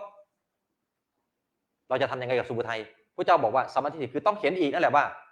อ๋อสมุทัยสร้างขึ้นหรือมีขึ้นบนจิตใจเราอย่างนี้นี่เองเราไม่อยากให้เกิดมันก็เกิดเราอยากให้ดับมันดับไหมไม่ดับแสดงว่าไม่เกี่ยวกับความอยากของเรานั้นสมุทัยเองมันก็เกิดขึ้นมาด้วยตัวของมันเองฉะนั้นหลักการที่พระพุทธองค์ให้เราใช้สัมมาทิฏฐิเพื่อให้เห็นว่าทุกข์เนี่ยเราไม่อยากให้เกิดมันก็เกิดเพราะมันเป็นวิถีของมันสมุทัยคือความอยากไม่อยากให้เกิดมันก็มีมันก็มามันก็ต้องเกิดร่วมสมุทัยแปลว่าสิ่งที่เกิดร่วมกับความทุกข์คือความอยากนั่นเองพระอาจารย์จึงบอกว่าสมุทัยที่เกิดร่วมพร้อมกับความทุกข์นี้คือสมุทัยเก่าคือสิ่งที่มันทำหน้าที่เกิดร่วมกับความทุกข์โดยที่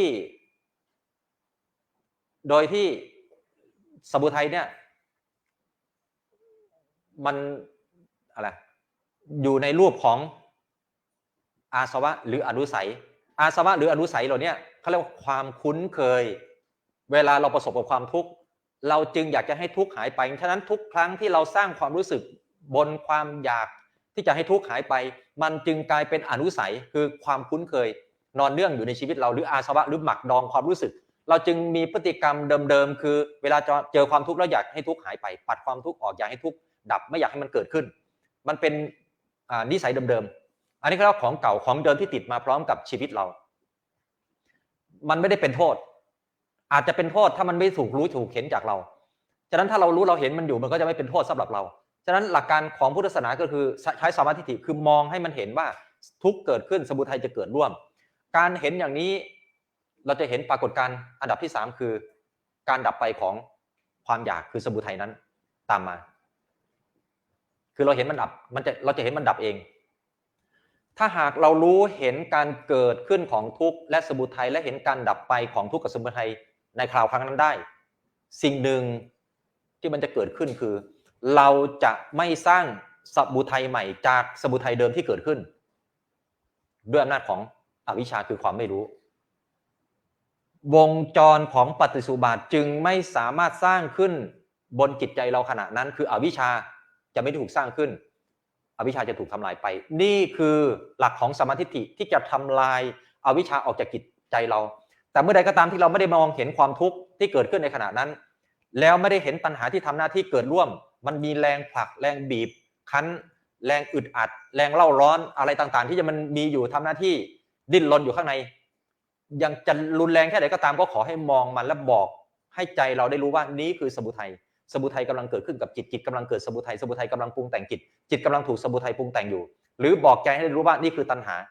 ตัณหากำลังเกิดขึ้นกับจิตจิตกำลังเกิดตัณหาตัณหากำลังปรุงแต่งจิตจิตกำลังถูกตัณหาปรุงแต่งอยู่พระอาจารย์เคยบอกแล้วว่าตัณหาเดียวที่นำเราไปสู่ภพเรียกว่าตัณหาโปโดภวิกาตัณหาที่ประกอบเราลงสู่ภพคือตัณหาที่ไม่ได้ถูกรู้เรียกว่าตัณหาที่สืบมาจากอวิชชาเท่านั้นที่จะนำสืบภพตัณหาที่เกิดขึ้นบนจิตใจเราถ้ามันถูกรู้ถูกเห็นอยู่จะมากเท่าไหร่ก็ตามก็ไม่นำไปสู่ภพมันจะเกิดและดับอยู่ตรงนั้นแล้วการดับนั้นจะไม่มีการสะสมจะเกิดพฤติกรรมใหม่ของจิตคือการสร้างการกำหนดรู้หรือการเห็นความทุกข์กับสมุทัยอยู่บนจิตใจเราการที่เราสร้างสมาธิิโดยการเห็นทุกข์เห็นสมุทัยเราจะเห็นนิโรธคือการดับไปของทุกข์สมุทัยนั้นได้ในทุกๆคราวที่เราประสบกับความทุกข์แล้วถ้าเราเห็นทุกข์กับสมุทัยเกิดดับเกิดดับเกิดดับจะเข้าตามหลักที่พระองค์ตรัสไว้ว่าบุคคลผู้มีปัญญาเห็นความเกิดดับนี้จัดเป็นปัญญาเพื่อชำระกิเลสนั่นหมายถึงว่าทุกๆขณะที่เราเห็นทุกข์กับสมุทัยเกิดแล้วดับเป็นภาวะการของนิโรธเป็นปรากฏการณ์ของนิโรธเราก็เห็นว่าดับไปตรงไหนด้วยว่าการเกิดและการดับมันดับไปอย่างไรอย่างนี้แหละคือการเจริญมรรคและนั่นแหละคือการทำให้อวิชชาไม่มีที่ตั้งอยู่บนจิตใจเราและไม่มาทำหน้าที่สืบต่อวงจรแห่งการเวียนว่ายตายเกิดบนจิตใจเราในขณะนั้นนั่นหมายถึงว่าสายตาที่เรามองเห็นเสียงที่เราได้ยินหูที่เราได้ยินเสียงจมูกที่เราดมกลิ่นลิ้นที่เราลิ้มรสกายรับสิ่งสัมผัสใจที่รับอารมณ์ใดๆอยู่ก็ตามถ้าเรากำหนดรู้สิ่งนั้นโดยความเป็นทุกข์และเห็นตัณหาเกิดขึ้นในระหว่างนั้นและพร้อมกับเห็นการดับไปของมันในระยะต่อมานั่นคือเราได้เจริญมรรคเพื่อทำให้อวิชชาไม่เข้ามาเชื่อมต่อโดยดึงเอาสิ่งที่เรารับรู้อยู่ไปเป็นเชื้อแห่งทุกข์หรือไปเป็นเชื้อแห่งภพอยู่ในชีวิตเรานี่คือโอกาสเดียวที่เราจะเปิดช่องทางให้ชีวิตเราได้หลุดออกจากวงจรแห่งความทุกข์การปฏิบัติอย่างนี้มันจะเกิดกระแสของอริยมรรคขึ้นกระแสอริยมรรคจะค่อยๆแยกเราออกจากการเป็นผู้ทุกข์หรือเป็นสมุทัยเราไม่ใช่ทั้งเป็นตัวทุกข์และเราก็ไม่ใช่ทั้งตัวสมุทัยสมุทัยคือตัณหามีอยู่แต่ตัณหานั้นไม่ใช่เราทุกข์มีอยู่ทุกข์นั้นก็จะไม่ใช่เราเพราะเราถูกแยกออกมาเพราะเราเป็นผู้ปฏิบัติแยกเมื่อเราแยกออกมาเป็นผู้ปฏิบัติอยู่ตัวปฏิบัติที่เรารู้อยู่เห็นอยู่อย่างเงี้ยจะทำให้ทุกข์เป็นสิ่งที่ถูกรู้จะทำให้สมุทัยเป็นสิ่งที่ถูกรู้นั่นหมายถึงว่าทุกข์เราจะไม่ทำให้มันหายไปจะต้องเป็นที่ตั้งแห่งการเห็นด้วยสัมมาทิฏฐิสมุทัยคือตัณหาก็ไม่ต้องทำให้มันหายไปจะต้องเห็นด้วยสัมมาทิฏฐินิโรธก็ต้องเป็นสิ่งที่ถูกเห็นว่าตัณหาหรือทุกข์นั้นดับไปอย่างไรแล้วมรรคก็จะโคจรเต็มรอบอยู่ในจิตเรามรรคโคจรเต็มรอบอยู่ในจิตเราจนเกิดกำลังในการละสักกายทิฏฐิวิจิกิจฉาสีลตปรามาสได้เมื่อไหร่กระแสพระนิพพานจะบังเกิดขึ้นบนจิตจิตจะแทงตลอดอริยสัจจะเกิดการละได้อย่างเด็ดขาดและจะเห็นกระแสธรรมที่เรียกว่าธรรมจักษุในบทกล่าวในธรรมจักษุก็คือเห็นว่าสิ่งใดสิ่งหนึ่งเกิดขึ้นเป็นธรรมดาสิ่งนั้นย่อมดับไปเป็นธรรมดาทุกเราไม่อยากให้มันเกิดขึ้นมาตามธรรมดาของมันสมุทัยคือตัณหาเราไม่อยากให้เกิดมันเกิดขึ้นมาตามธรรมดาของมันสิ่งใดสิ่งหนึ่งเกิดขึ้นเป็นธรรมดาแสดงว่ามันเกิดขึ้นมาด้วยตัวของมันเองไม่อยากให้เกิดมันก็เกิด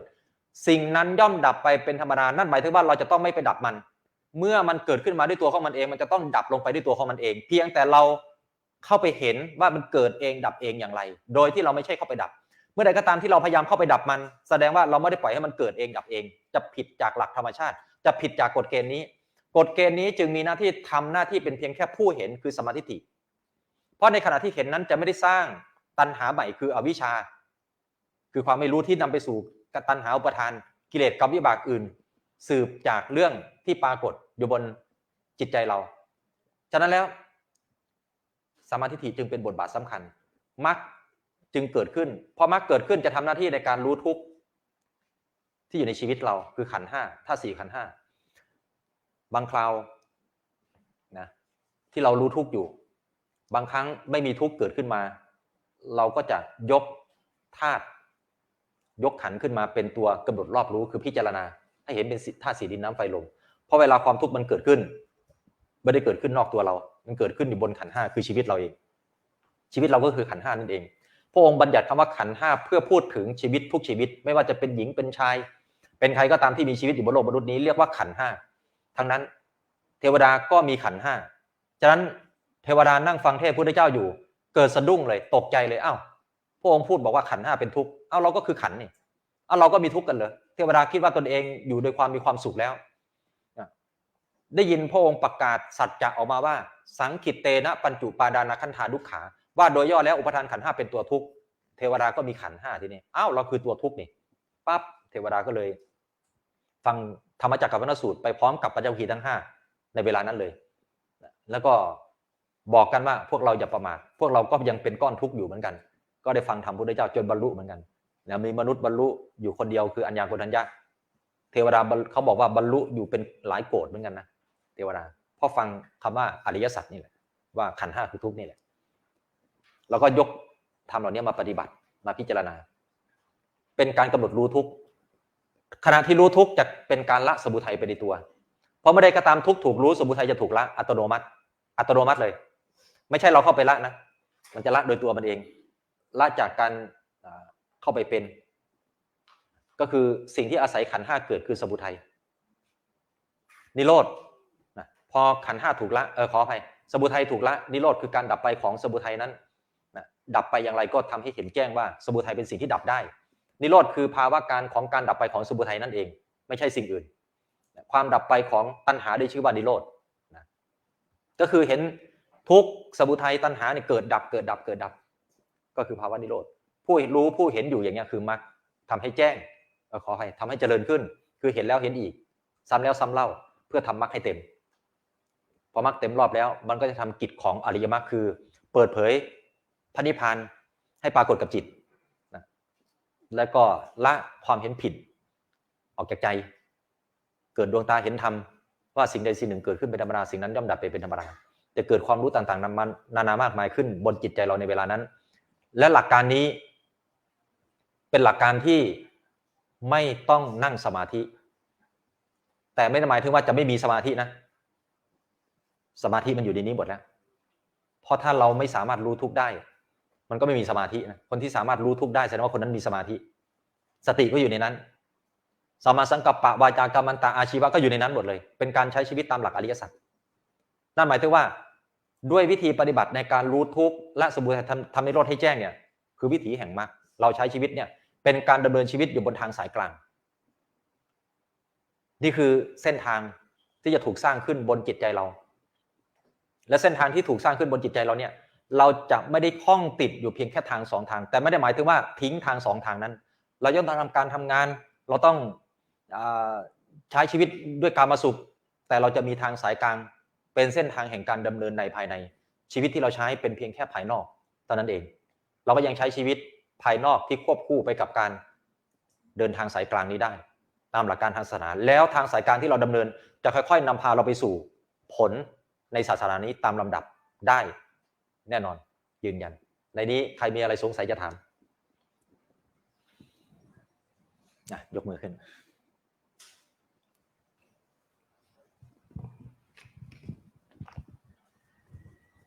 กลับนมัสการอาจารย์นะครับ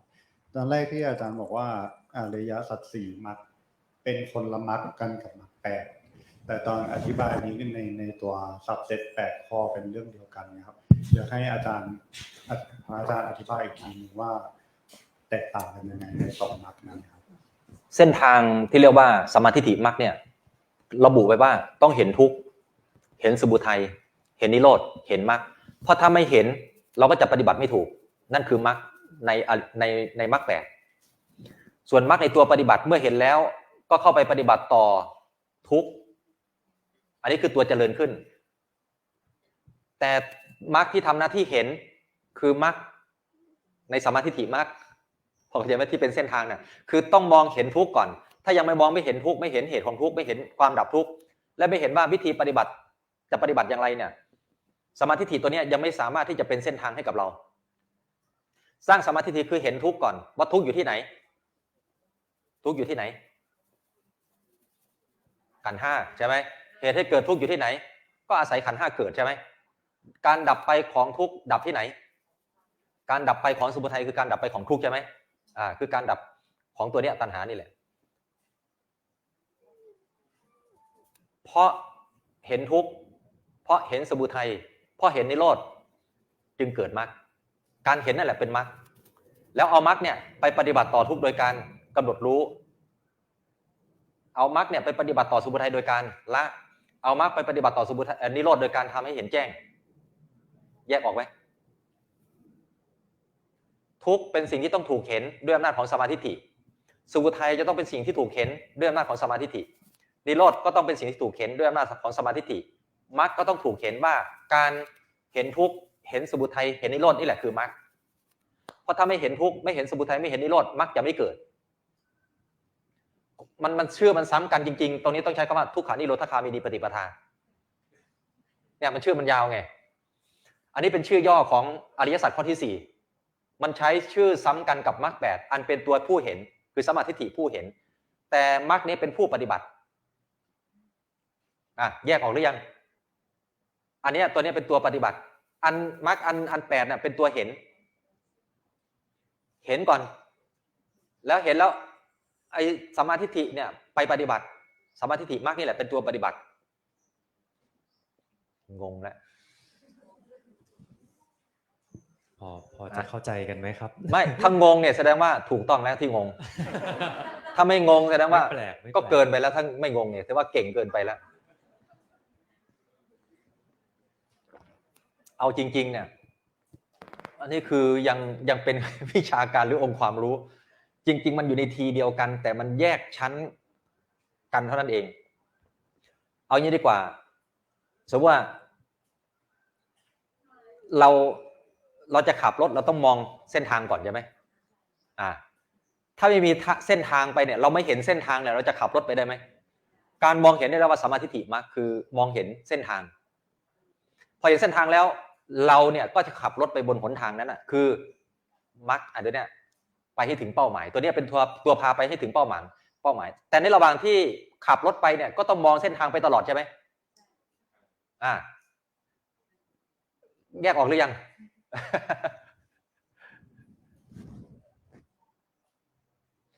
บางคนนะเห็นทุกข์ก็เห็นนะเห็นสมุทัยก็เห็นนะเห็นการดับไปแล้วแต่ไม่เห็นว่าการเห็นอย่างนั้นแหละคือมรรคบางคนไม่เห็นว่าการเห็นที่เห็นอยู่น่ะคือมรรคสังเกตคนที่เจริญสติเห็นอารมณ์คือทุกข์เกิดขึ้นและเห็นตัณหาแล้วไม่ทำตามตัณหาแล้วตัณหามันดับก็เป็นภาวะนิโรธแต่ไม่รู้ว่าการเห็นอย่างนี้คือมรรคก็มีก็เลยไม่รู้จะว่าจะเจริญมรรคอย่างไรก็มีเนี่ยพระอาจารย์จึงต้องมาบอกว่าวิธีเจริญมรรคคือต้องจับลงอริยสัจคืออธิบายอริยสัจให้จิตมันได้รู้เพื่อมันจะได้ทำมรรคให้เกิดบนสิ่งที่เห็นนั้นน่ะคือสัมมาทิฏฐิมีแต่ทุกขนิโรธคามินีปฏิปทาไม่มีผมเข้าใจไหมเพราะไม่รู้ว่าจะต้องปฏิบัติเป็นไปเพื่อการดับทุกข์เนี่ยยังไงหลายคนพลาดตรงเนี้ยเพราะมรรคน่ะไม่ได้ทำหน้าที่อย่างถูกต้องสัมมาทิฏฐิมรรคไม่ได้ทำหน้าที่แบบถูกต้องเลยไม่รู้ว่าต้องเจริญมรรคอย่างไรก็เลยไปคิดว่าเจริญมรรคคือต้องไปนั่งสมาธิซ้ำแล้วซ้ำอีกหรือไปฝึกเจริญสติซ้ำแล้วซ้ำเล่าจริงๆมันก็ใช่แต่มันไม่ใช่ตรงที่ว่ามันไม่รู้ว่าต้องเจริญมรรคในการที่จะละเพราะตัวละจริงๆเนี่ยมันละโดยการเห็นทุกข์แล้วละตัณหา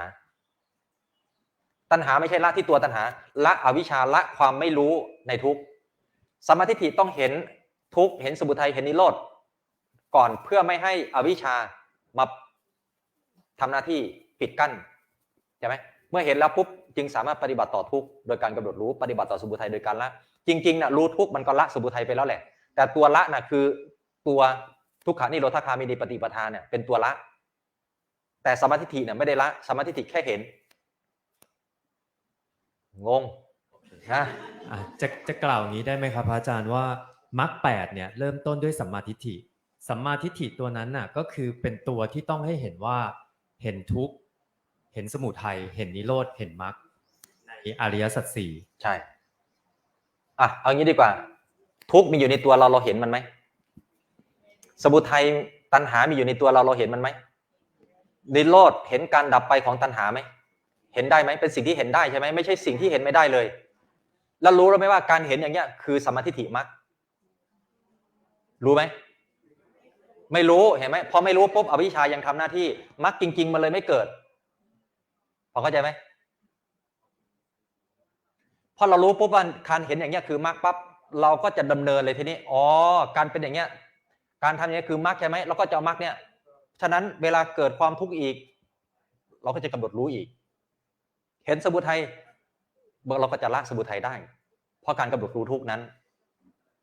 ก็ว่าเรียนรู้ทุกแล้วสร้างความเข้าใจในทุกเพื่อเกิดการยอมรับทุกนี้ขึ้นมาเมื่อทุกถูกยอมรับขึ้นมาได้นั่นแหละคือการเจริญมรรคเพราะมันจะละสมุทัยไปในคราวเดียวกันแล้วเมื่อสมุทัยถูกละเป็นนิโรธในคราวเดียวกันใช่ไหมพระอาจารย์ครับแปลว่าอย่างนี้ถ้าเรารู้ว่านี่คือทุกข์อันนี้คือสมุทัยเห็นนิโรธอันนี้คือนิโรธพอเราเห็นมรรคเนี่ยเราต้องสอนจิตด้วยว่าอันนี้คือมรรคถูกไหมครับถูกเพื่อจิตจะได้รับรู้ว่าอันนี้คือมรรคนะที่เราทำอยู่เอางี้ดีกว่าความเสียใจเนี่ยเป็นทุกข์ใช่ไหมเป็นทุกข์เนี่ยควรรู้หรือควรละเสียใจเอาใครบอกควรละเมื่อกี้นี้ควรรู้แสดงว่าเราไม่เปลี่ยนแปลงมันใช่ไหมเราต้องรู้มันใช่ไหมทุกข์ความเสียใจนี้เป็นทุกข์ไม่ใช่สมุทัยคำว่าไม่ใช่สมุทัยแสดงว่าไม่ใช่กิเลสถูกต้องไหมเมื่อความเสียใจไม่ใช่กิเลสมันจึงเป็นสิ่งที่เราไม่ต้องไปละมันเอาไม่ละได้ยังไงพระอาจารย์มันเสียใจมากเลยนะนี่จะแก้มันยังไงเวลาเราเสียใจเราอยากให้ความเสียใจหายไปใช่ไหมมันเป็นสมุทัยหรือยังเห็นไหมสมุทัยจะเกิดบนทุกข์เสมอเราต้องมองให้เห็นว่าการที่อยากให้ความเสียใจหายไปเนี่ยมันคือสมุทัยในคราวเดียวกันนะเห็นไหมมันจะมีสมุทัยมีเหตุเข้ามาเกี่ยวข้องด้วยเสมอที่ควรละคือความเสียใจหรือความอยากนี่ไงตัณหานี่ไงความอยากเพราะอะไรเพราะเราปกป้องตัวเราเองไม่อยากให้ความเสียใจเกิดขึ้นคือไม่อยากให้ทุกข์เกิดขึ้นนั่นเองใช่ไหมล่ะเมื่อเราปกป้องตัวเราเองตัณหาจึงพยายามผลักความเสียใจความทุกข์นั้นออกไปจากชีวิตแต่จะผลักไปยังไงก็ตามความเสียใจมันไม่ได้เป็นไปตามความอยากนั้นใช่ไหมมันไม่สามารถที่จะใช้ความอยากแล้วมันจะหายไปได้ปัญหาก็คือเมื่อความเสียใจไม่ได้หายไปตามความอยากของเราเราจึงเล่าร้อนขึ้นมาใหม่เพราะมันไม่หายไปถูกต้องไหมเอางี้ดีกว่า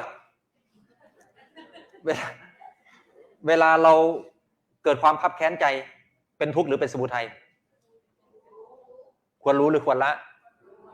แล้วที่ผ่านมาเคยรู้มันไหมไม่เคยรู้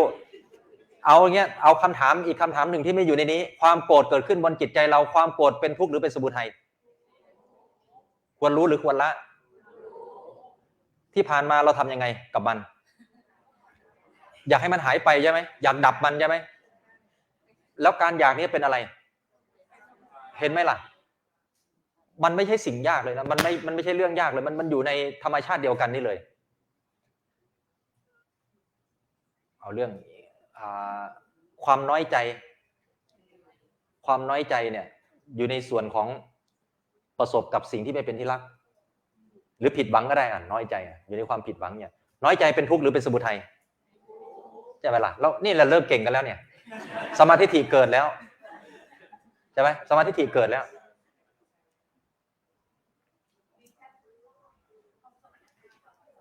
เมื่อสิ่งเหล่านี้เป็นสิ่งที่มีจริงอยู่ในชีวิตเราและเพราะมันมีจริงนี่แหละจึงไม่ต้องไปแสวงหาเพิ่มแต่ให้เห็นมันเวลามันเกิดปัญหาคือการที่ไม่ได้ถูกเห็นนี่แหละมันจึงถูกละเลยที่จะไปปฏิบัติเมื่อเราไม่สามารถที่จะเข้าไปปฏิบัติมันก็ไม่มีช่องทางอื่นเลยที่เราจะหาทางออกให้กับตัวเราในความทุกข์ที่กำลังมีที่กำลังเกิดในขณะนั้นฉะนั้นพระองค์จึงวางหลักการนี้ไว้เพื่อให้เราได้เห็นมันก่อนเห็นสิ่งเหล่านี้แยกให้ออกว่าส่วนของทุกข์ต้องรู้นะไม่ใช่ต้องละมันอย่างเงี้ยความเศร้าโศกเสียใจเนี่ยไม่ต้องไปละมันต้องเกิดแล้วใจเราจมปักอยู่กับอารมณ์ทำไงการกำหนดรู้ว่านี่คือความเสียใจกำลังเกิดขึ้นกับจิตกำลังเกิดความเสียใจกำลังปรุงแต่งจิตกำลังถูกความเสียใจปรุงแต่งอยู่ มันจะมีอยู่2ภาวะการคือ1ความเสียใจจะถูกเป็นสิ่งที่ถูกปฏิบัติผู้ปฏิบัติคือผู้ก็ไปบอกตัวจิตให้รู้ว่านี่คือความเสียใจกำลังเกิดขึ้นกับจิตนี่คือผู้ปฏิบัติมันจะถูกแยกออกจากกันทันทีแล้วเมื่อมันแยกออกจากกันปุ๊บมันก็มีแต่ความเสียใจแต่ไม่มีผู้เข้าไปเป็นความเสียใจอันนั้นแสดงว่าทุกข์มีแต่ผู้เข้าไปเป็นทุกข์ไม่มีเขาเรียกว่าการดับทุกข์ในทางพุทธศาสนาคือการดับทุกข์โดยการที่ทุกข์นั้นมีอยู่แต่ไม่มีผู้เข้าไปรับผลทางความทุกข์นั้นเข้าใจไหมเพราะจะถูกแยกออกมาจากการเป็นผู้เป็นแจ่มแจ้งหรือยัง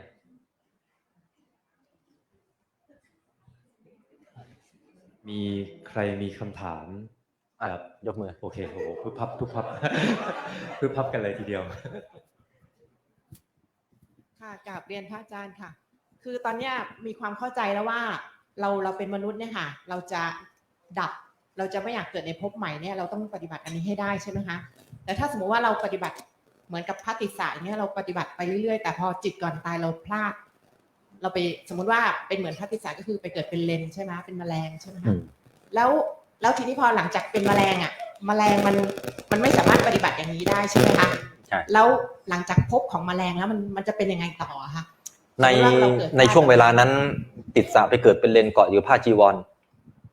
ซึ่งเขาจะมีอายุเพียงได้แค่7 วันในความเป็นเลนนั้นในระหว่างนั้นพระองค์ก็บอกว่าภิกษุทั้งหลายพวกเธออย่าเพิ่งนำจีวรของติดสะภิกษุนี้ไปแจกแบ่งกันเพราะถ้าภิกษุตายแล้วเนี่ยจีวรต้องตกเป็นของสวมเพื่อแจกแบ่งกันแต่พระองค์บอกว่าอย่าเพิ่งไปแจกแบ่ง7 วันนี้ให้ตากไว้อย่างนี้แหละอย่าขยับเพราะถ้าเอาจีวรไปซักเลนที่เกาะอยู่ในผ้าจีวรนั้นคืออดีตของติสสะภิกษุซึ่งยังหวงจีวรอยู่จะเกิดความโกรธแค้นเพราะจะตายเพราะเอาไปซักจะไหมล่ะจะโกรธแค้นแล้วจะตกนรกหนักไปกว่าเดิมอีกไปสู่อบายภูมิหนักกว่าเดิมอีกก็เลยปล่อยให้เขาตายไปโดยธรรมชาติในระหว่างนั้นน่ะเลนตัวนั้นน่ะเห็นพระเดินไปเดินมาอยู่เกิดสัญญาแห่งความเป็นสมณะคือการเป็นนักบวชของตนในอดีตการว่าเอ้าเนี่ยเราก็เคยเป็นแบบพระพวกนี้มาก่อนเนี่ยเลนตอนนั้นคิดขึ้นมาเมื่อเราเคยเป็นแบบพระแบบนี้ก่อนเอาตายหาแล้วเรามาเป็นเลนนี้ได้ยังไงก็เห็นสภาพการของตัวเองทบทวนไปทบทวนมาโอ้โหเราผิดพลาดเสร็จแล้ววางใจผิดก่อนใกล้ตายไม่ได้ระวังจิตตัวเองก็เลยนึกถึงภาวะที่ตัวเองเคยเกิดเป็นพระแล้วเคยบำเพ็ญสมณธรรมอยู่ในป่าเคยเข้าถึงฌานด้วยนะภิกษุรูปนี้เคยได้ฌานได้สมาธิด้วยเคยได้เจริญวิปัสสนามาเยอะแต่ยังไม่บรรลุถึงมรรคผลพอนึกถึงได้ปุ๊บพอวันที่7ปุ๊บก็ตายไปพร้อมกับสมณสัญญาที่ตัวเองจดจำได้ไปบังเกิดอยู่พรหมโลกแล้วถ้าสมมติว่าเราไม่ได้เป็นแบบพระติสสะเนี่ยค่ะเราเกิดว่า นี่ เราสาธรรมนี่แหละคือเรื่องที่มันอันตรายมากในวงจรความไม่แน่นอนของภพชาติของวัฏจักรเนี่ยคือมีความสงสัยว่าสัตว์ที่เป็นแมลงหรือหนอนไส้เดือนอย่างเงี้ยมันมีจิตที่จะปรุงแต่งสังขารไปเกิดเป็นอีกภพที่ดีขึ้นหรือเลวร้ายลงไหมคะใช่มีอยู่กับเหตุปัจจัยนั้นแวดล้อมว่าเขามีภาวะการปรุงแต่งจากสิ่งแวดล้อมนั้นอย่างไรสัตว์ย่อมมีความ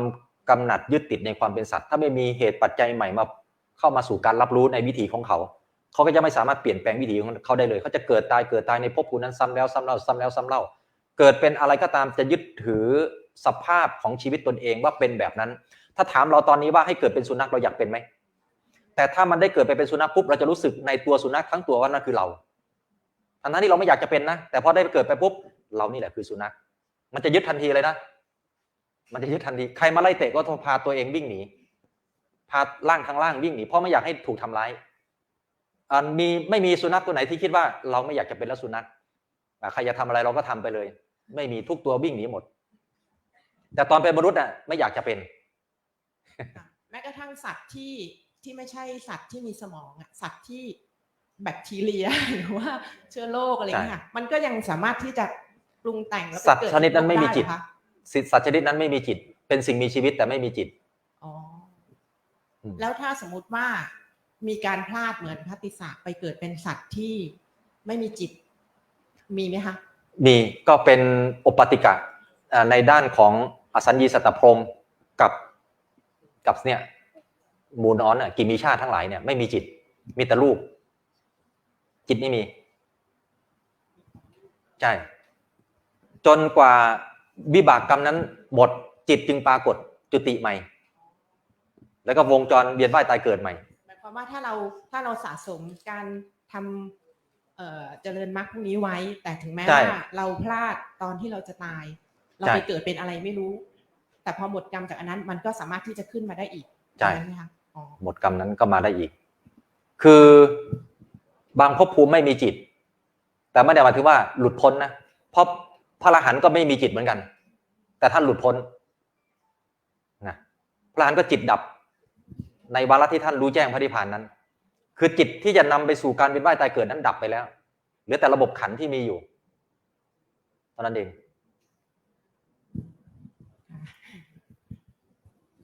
กราบนมัสการพระอาจารย์ค่ะจะถามพระอาจารย์เมื่อสักครู่ที่พระอาจารย์อธิบายทุกข์อะค่ะที่บอกว่า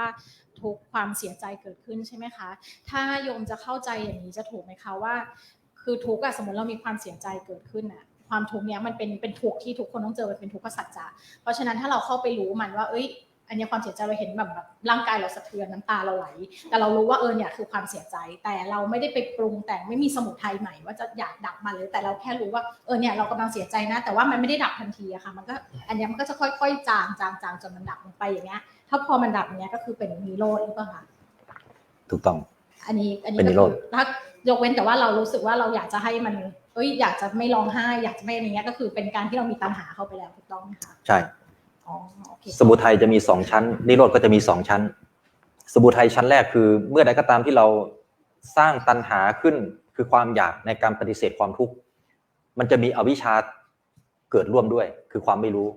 เพราะไม่รู้นั่นแหละจึงพยายามสร้างความอยากในการปฏิเสธทุกข์เมื่ออวิชชาเกิดปุ๊บอวิชชาปัจจยาสังขาราเห็นไหมเป็นสมุทัยชั้นที่2ในปฏิสุบาททันทีสังขาราปัจจยาวิญญาณัง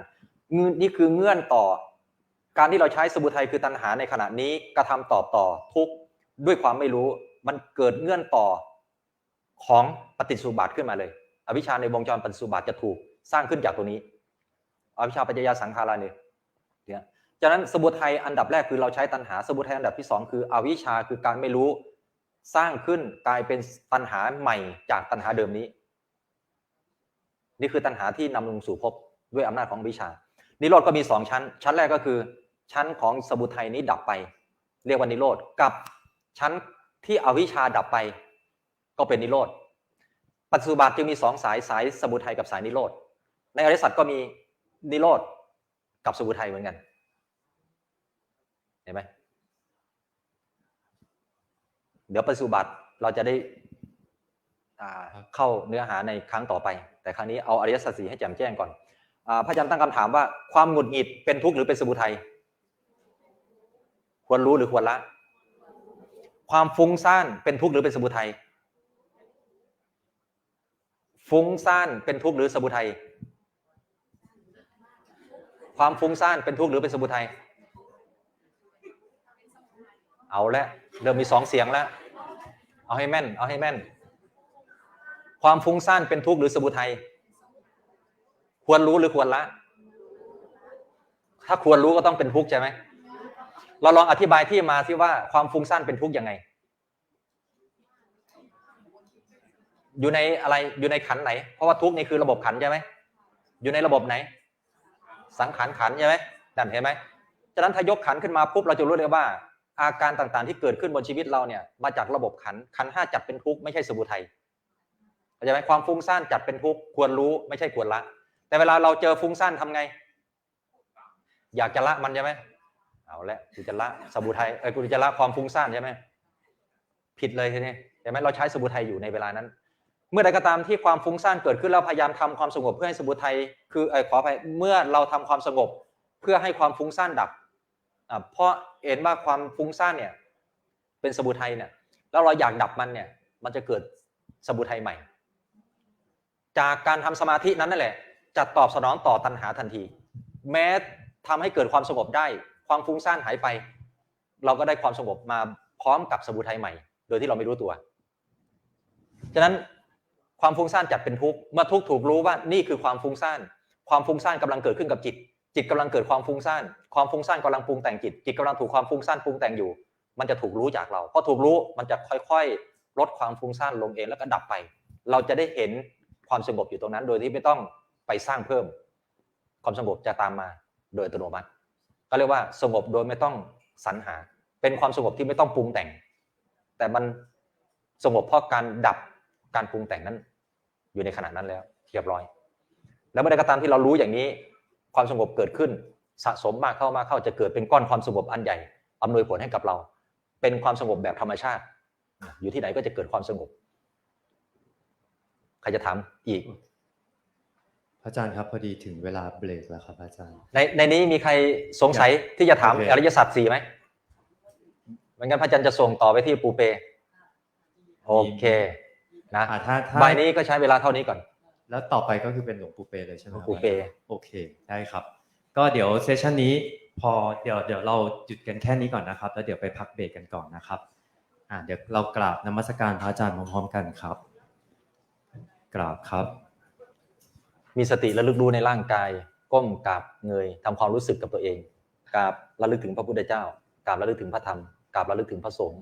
พุทโธธัมโมสังโฆอายุวันโนสุขังพลังมีความสุขความเจริญทุกคนอย่าลืมกำหนดรู้ทุกข์